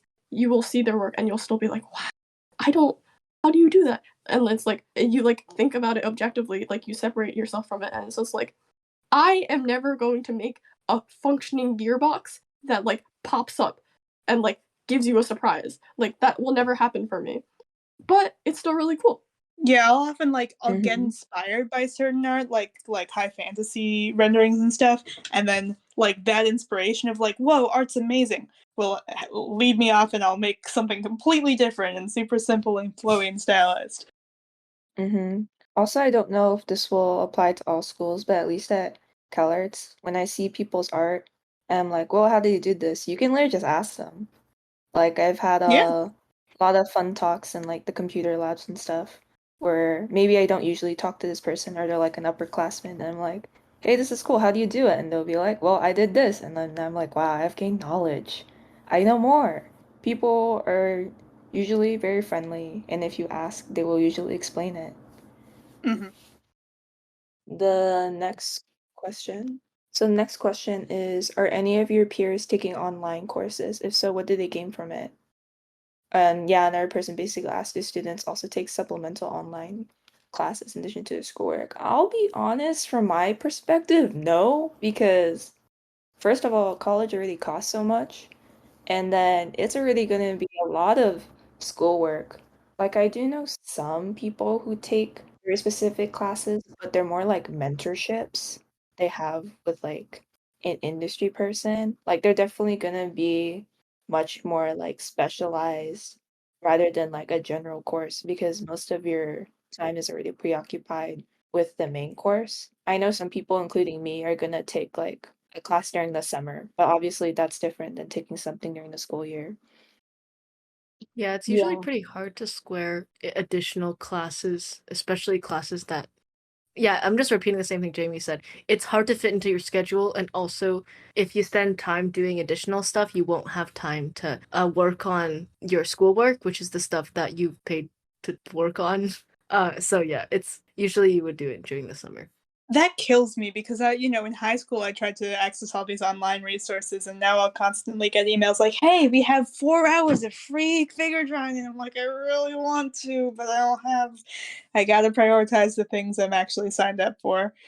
Yeah, I realized very late into my semester that I was spreading myself out really thin because I was working on a lot of USC. You can work on people's like thesis films, and I kind of found myself getting some experience from that. But I found myself spreading myself very thin from working on films on top of schoolwork, on top of like animation homework, and it was a lot to manage all at once. So I wouldn't recommend taking online classes while you're doing school, probably during the summer, also for all the aforementioned reasons. I would recommend like trying to find other clubs or like extracurriculars or opportunities for yourself to improve. Maybe there's a figure drawing club, or I was able to talk to a lot of upperclassmen and get their like kind of pick their brains at how they worked. Yeah, it's pretty much the same with our center, especially because like they're already known to have like a very heavy curriculum. But I think it doesn't really matter anyways, because some of the classes at our center are still online, like regardless of if you want to take them online or not. But I think that's like a teacher's decision thing, unfortunately. So I think last semester that I took classes, it was really weird because like my studios were online, but my academics were in person, which is like it feels like very contradictory. But also, I'm assuming it's a thing that's it's gonna switch to in person like soon. I think it's just still like remain from like the COVID like online system thing. Last remark, one of my moots was talking to me when I was still in high school, like a long ass time ago, and she was like, always keep the anime sparkle in your eyes. And I was like, okay. And that's it. That's all I wanted to say. Keep Oh, that's keep so the anime cute. sparkle So in your eyes. true. That's really sweet. Anime is valid in school. Do not worry. Anime is valid in school. Please don't worry. I used to be so scared.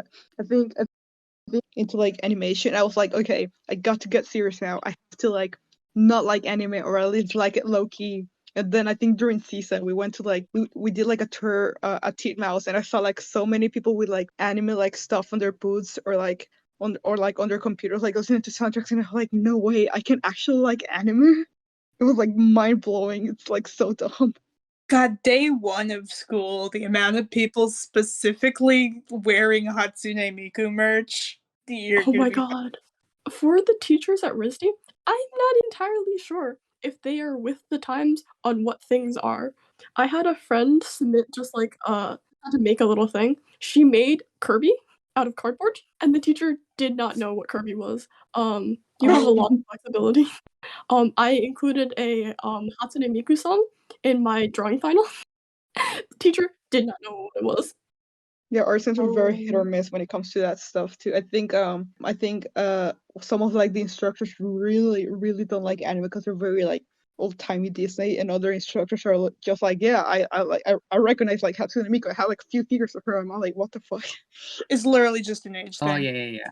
Like a Yeah. lot of like our animation teacher, he was very like Western focused, like, oh, American animation, oh, like the Mickey Mouse cartoon style. And then a lot of our classmates drew like anime and he couldn't really understand stuff. For CalArts teachers, they kind of all know animation, but they definitely have their preferences or their history. Like we also have the old Disney bros, but we also have a teacher that has consumed like every single media ever. Like shout out to Steve. He'll just be like, "Yeah, I like Kill la Kill" or something, and then just go on with his day. Even though he's like a old white man, very wise and sage. I remember when Robert Domingo was like, "Oh yeah, we showed Steve a bunch of anime." It was so funny. The Yeah. SJSU culture, animation culture, is like so extremely memey.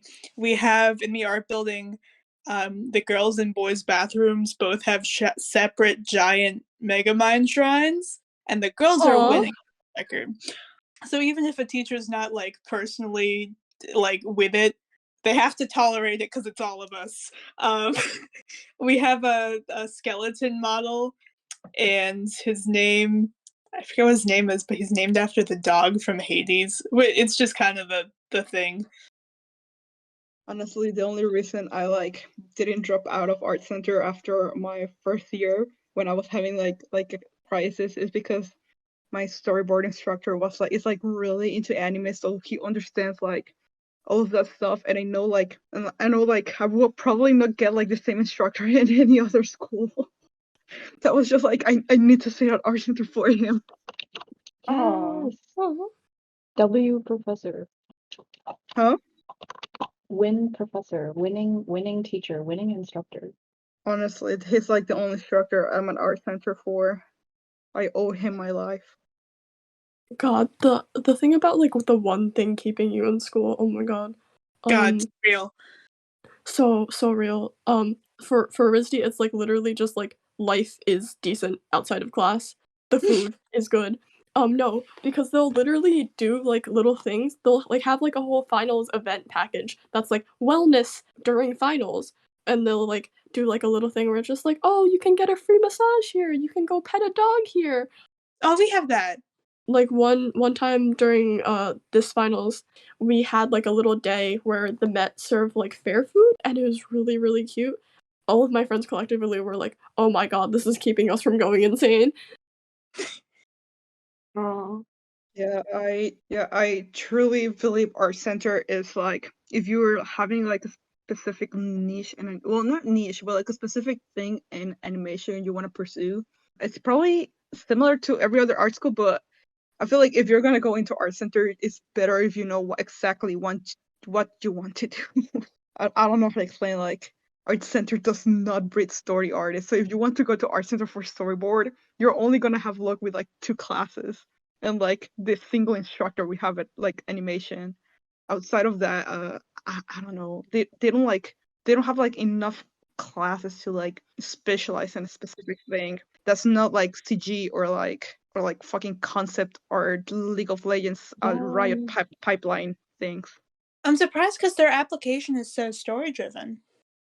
It is. You'd think there's more like storyboard stuff, but there is only story 1 and story 2, and outside of that, there's no more story classes. I guess the only way you can like work on storyboard is with like short classes and capstone, and even then it's like you kind of have to go out of your way to like have like independent studies or like be close to like the only story instructor we have at animation department. Oh yeah, I feel like that's the opposite feeling I get from CalArts. Like obviously they make us do all of the pipeline, but they definitely try to push story people more at this school. Because when I was looking into like the visual development concept thing, it's very lacking. It's very small. Like there are a lot of people who do like it, but it's definitely not as like intense as the art center one. Yeah, if you want to do story, like anything that's like basically, if there's anything in the pipeline that's like basically not animation or like CG and stuff, you should probably go to the illustration major for that, to be honest. So they focus a lot more on like background design and like art development and stuff like that. Animation is is definitely like a newer track compared to every other track in art center, and also it's not like as strong as other departments, I want to say. They're still like every year, like they're still like adding classes or like changing class or like fixing curriculums and stuff. Shout out to Alan one, so he's the only reason I'm still at this school. So true. Good for that man. Ooh, also, I'm thinking about other useful, helpful things. One of the things that I learned that was really helpful for me, is basically manipulating my assignments into being able to do the things that I want. I don't know if this is applicable for other colleges. Like, usually for our assignments, we'll get like the prompt, right? And it'll be like, do this, right? If you twist the prompt the right way, you can make it fit your interests better, if that makes sense. I didn't really get to animate a lot throughout my semesters at RISD, but I animated for both of my drawing finals because I just knew I really, really wanted to do it. And because in some regards, like my final for first semester drawing, the animation that I made didn't necessarily fully relate to the prompt, but it related just enough that it could squeak by. And for like the second one, I just basically I was like, I want to have this imagery. This is what my teacher wants. This is where it will line up. I will explain how this lines up in crit. Basically, if you can justify it in crit, it goes. Yep. Oh yeah, that ties into the last question, which is what has been the most useful slash helpful thing you've learned in college or not college wise? Oh yeah, the most useful thing I learned was that you can only make progress if you put in the effort yourself. Art school will obviously provide you with resources and teachers and just like an environment that will help you grow. But if you just like sit there and don't do anything, you're not going to experience any change. You have to put yourself out there, both in like trying to improve yourself and also socially, like networking. Like we talked about earlier in the call that, oh, a big factor of wanting to go to art school is to like gain like connections or like networking that you can do in person. But if you don't like actively go out to talk to people, you're not gonna form those connections. A lot of like general things in life, social, artistic, living, you have to put in the effort and it will come back. Like it will be worth it. And then the contrast is that the worst advice I ever received was to not get help from others because this was something someone told me not in like an artistic sense, but in an academic sense. Or they're like, oh, you shouldn't get help from people because then they'll just use you or take your ideas. And I was like, what? Someone's That's has a history to unpack. that's stupid because obviously there there are obviously gonna be annoying or bad people wherever you are, but if you think in this like toxic mindset that everyone is out to get you, you're gonna be miserable, especially since art school is a social environment. You might like obviously art and the animation industry is competitive because it's an industry, but they're like the people are gonna be like your coworkers and maybe your bosses later. And everyone is like similar minded with like the same goals. It's good to be polite and kind. It goes a long way. Yeah, people don't realize how like incredibly small the industry is. It's like stunningly small. Like everyone, like people are gonna remember you. You're probably gonna like see people like you like kind of know like out of nowhere. It's like, oh, what the fuck? Yeah, I guess it's not like fully related to the question, but it is, I guess, related to like the networking thing because I see it a lot in our center, and I think it's like a thing that needs to be addressed. People who are like going into art school with the idea of networking and like meeting people, they need to like have in mind that they need to treat people like actual human beings instead of like just networking and trying to social climb to a position in the industry. Because I see it a lot in art center where you can tell people are like talking to you and they're like talking to all these people and they're like so popular because they're like so involved with the community, but it's like when they talk to you and like when they interact to you, you can tell like they're not actually seeing you as like they're only seeing you as a connection and like you're and they kind of like Ew. the way they like interact with you is Gross. based off if they think you're better than them or worse than them. So I think Ooh. if you're gonna network with people or meet people, like at least treat them like human beings and like also have in mind that you can actually be friends with them because people can notice when you're just trying to network and like social climb into the industry. I don't know how to explain it, but I see it a lot in our center and it's like I feel like it's a thing that needs to be addressed. That's so weird how people just like view you as a stepping stool of some sort. It's just ugh, ugh. No, yeah, there's no like honestly, I want to say that's not the case at SJSU, but it's more like there's no hard distinction. Like everyone's pretty willing to be a stepping stool, and because of that, you can kind of drop the act and just be friends. And if you need something, you just tell someone. I guess like circling back to the question, the one thing I'll give to Art Center is that their like heavy curriculum like actually like makes it easier to like meet deadlines actually once you like actually have a job. It's like it doesn't feel as bad as Art Center. It's just like wow, I can just like actually get my shit done and like I don't know, it's crazy. I wrote in the doc a week ago and I reread it and I was like, man, that was a really smart answer, me. The number one thing I learned in art school is that there is no hard boundary between good artists and bad artists and their mindsets or their art. And you need to drop that preconception and yeah, treat everyone like people and treat yourself like a person. It matters very little in my experience how good you are at art coming in or even how serious you are about art. Because if you're willing to learn and improve, then you'll learn the right techniques to use and you'll learn the terms and the things to know to make you feel confident and you'll get better. There's no point in there being any sort of hierarchy culturally, but also just in your personal mind. Like if you're thinking of someone as a bad artist, there's probably either an experience there or something you don't know about. Because if you're in art school, you want to learn art, and we're all in this together. Cheesy stuff, Yeah. but very true. Woo.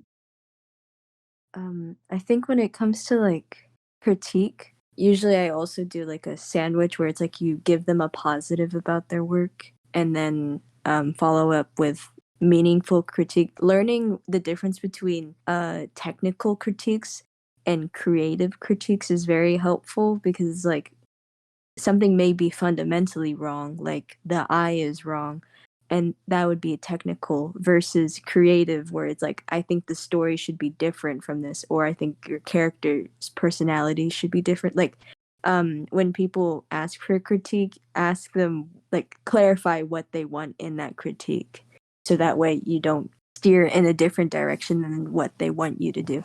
But side note from that, it's like I had like a review of my portfolio and the people that gave me critique on my portfolio were like very rude, I guess. They were like, you should go back to the basics. You should really do you have life drawing classes here? And I was like, what?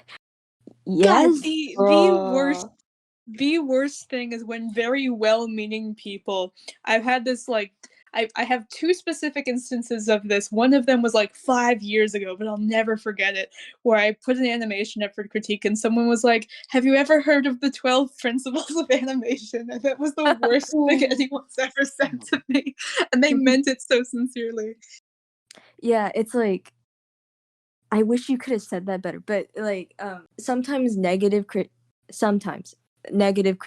is good and well-meaning instead of them just being entirely rude. Sometimes they mean to be rude, in which case you just learn to ignore it but have like thick skin. But it's better than getting critique quote unquote, where it's like, oh, good job, just keep going, because they have nothing to say. They don't really have anything to say. If it's negative, if you're looking to expect like a pat on the back from people you look up to, then you're not gonna learn and grow. Just like if someone says like, oh, if someone like completely demolishes you but in a way that you know is nice, they're looking after you and they want to see you push yourself and make the best work you can do, instead of people saying like, oh, just keep going, you're doing great, honey, ta-ta for now. It's like, come on. I don't know if this approach would work for everyone, but Yeah. personally, partway into the school year, I got really into a small Discord server of people who have like OCs and stuff and share their art, which very, very rarely offers critique. And it improved my mental health so much because I felt like I could show my art to someone and have like be off. And just it wasn't there for scrutiny, and it's just, here's my art, have fun with it. And I feel like for me that's very important to have a break from the culture of that sometimes. Mm-hmm. Biggest thing I learned, or most like impactful thing, was we had a talk from industry professionals, and they were talking about how people in the industry already kind of start to gear towards like crunch culture, because people don't take care of their bodies. Some people end up getting really bad like health problems. Like some people would develop carpal tunnel or bad sleep habits, or they die of a heart attack at 50. And to that extent, make sure you're managing your time well in college and being healthy. It is important to like do well on your art. But if it's starting to have effects on your health, then you should like take a step back and refocus on your personal health before going back into like assignments. I'm speaking from experience because I like got sick multiple times, or like had to pull like multiple all-nighters because I wasn't managing my time well, or I wasn't like eating well or going outside. So then it was not very good for my mental health or physical health. Yeah. Yes. Please eat. Please eat. Breakfast is important. Breakfast is important, especially before class. Please eat. Sleep is also important. Yeah, definitely. Yeah, I feel it's because this is definitely like a thing I haven't learned how to do yet. But if you can learn to do it while you're in college, it's definitely a huge plus, like Ramen said. Because like now that I have to do like full-time job, it's like drawing like 40 hours a week. After work, I just like, because I never like try to like manage like, I guess like personal time for like health or whatever. Like now after work, I kind of just like don't do anything, and I can definitely see professionals like doing this for like 10 years and getting like several like health problems down the line. So I feel like if you can learn to do it and manage it while you're in college, it's definitely gonna help you a lot in the long run. Do not make my mistakes. Also on the topic of self-care in general and taking breaks and being nice to yourself, please find a hobby outside of art. Please find something that is completely, utterly unrelated to whatever you're doing, and So true. enjoy that. Like it's crazy how many people like don't have any hobbies aside from drawing. Like, Oh, it's crazy. And it's like not great because they also don't go outside. They only do the one thing, and it's like, oh god, please eat. I definitely recommend having an outside hobby, like a hobby that makes you go outside. Yes. Get some sun. I would recommend cooking if you are amenable to that. I found True. that cooking was very like I would cook occasionally through the latter half of the second semester. And I thought it was very relaxing. I got to feed my friends. They enjoyed the food. Oh. And I got to not think about the assignments that I had due for several hours at a time. Facts. Lots of times we would make like ramen in my dorm and then like just like chill and eat or like watch a movie. I also know some friends who picked up like crocheting or a hobby that was not directly artistic, but or not directly like drawing related or animation related, but still artistic in some sense. Yeah. I know a lot of people do like breakdancing on the side or like some sort of dance. Oh, I forgot to mention this in the curriculum true. section. But USC makes you do one movement course. You have dance, acting. Me and like half the freshman class took ballroom dancing, and it was an experience. Mm. But yeah, make sure to find a physical activity that makes you go out and stay healthy, eat, sleep, Yeah, don't die. exercise. Just please get hobbies. Please. Skate or die. Please You get either hobbies. skate or you die. I So had true. one last like bit of advice, and that was like write down if you're stuck in creating stories or character designs or whatever, just write down or draw every idea, good or bad, because like let go of what makes sense or what's technically correct or whatever, because like every thought should have merit, and you might surprise yourself with what you come up with. Turn out all the bad ideas, even if you consider them bad. Like, don't skip any of them, because eventually you'll run out of bad ideas and then you'll have good ideas. Either that or take a step away until you're ready and excited to try again. Like, take a break. That was all. True. So true, Leo. Well, should we call it? Yeah. That sounds good. Okay. You're sleepy.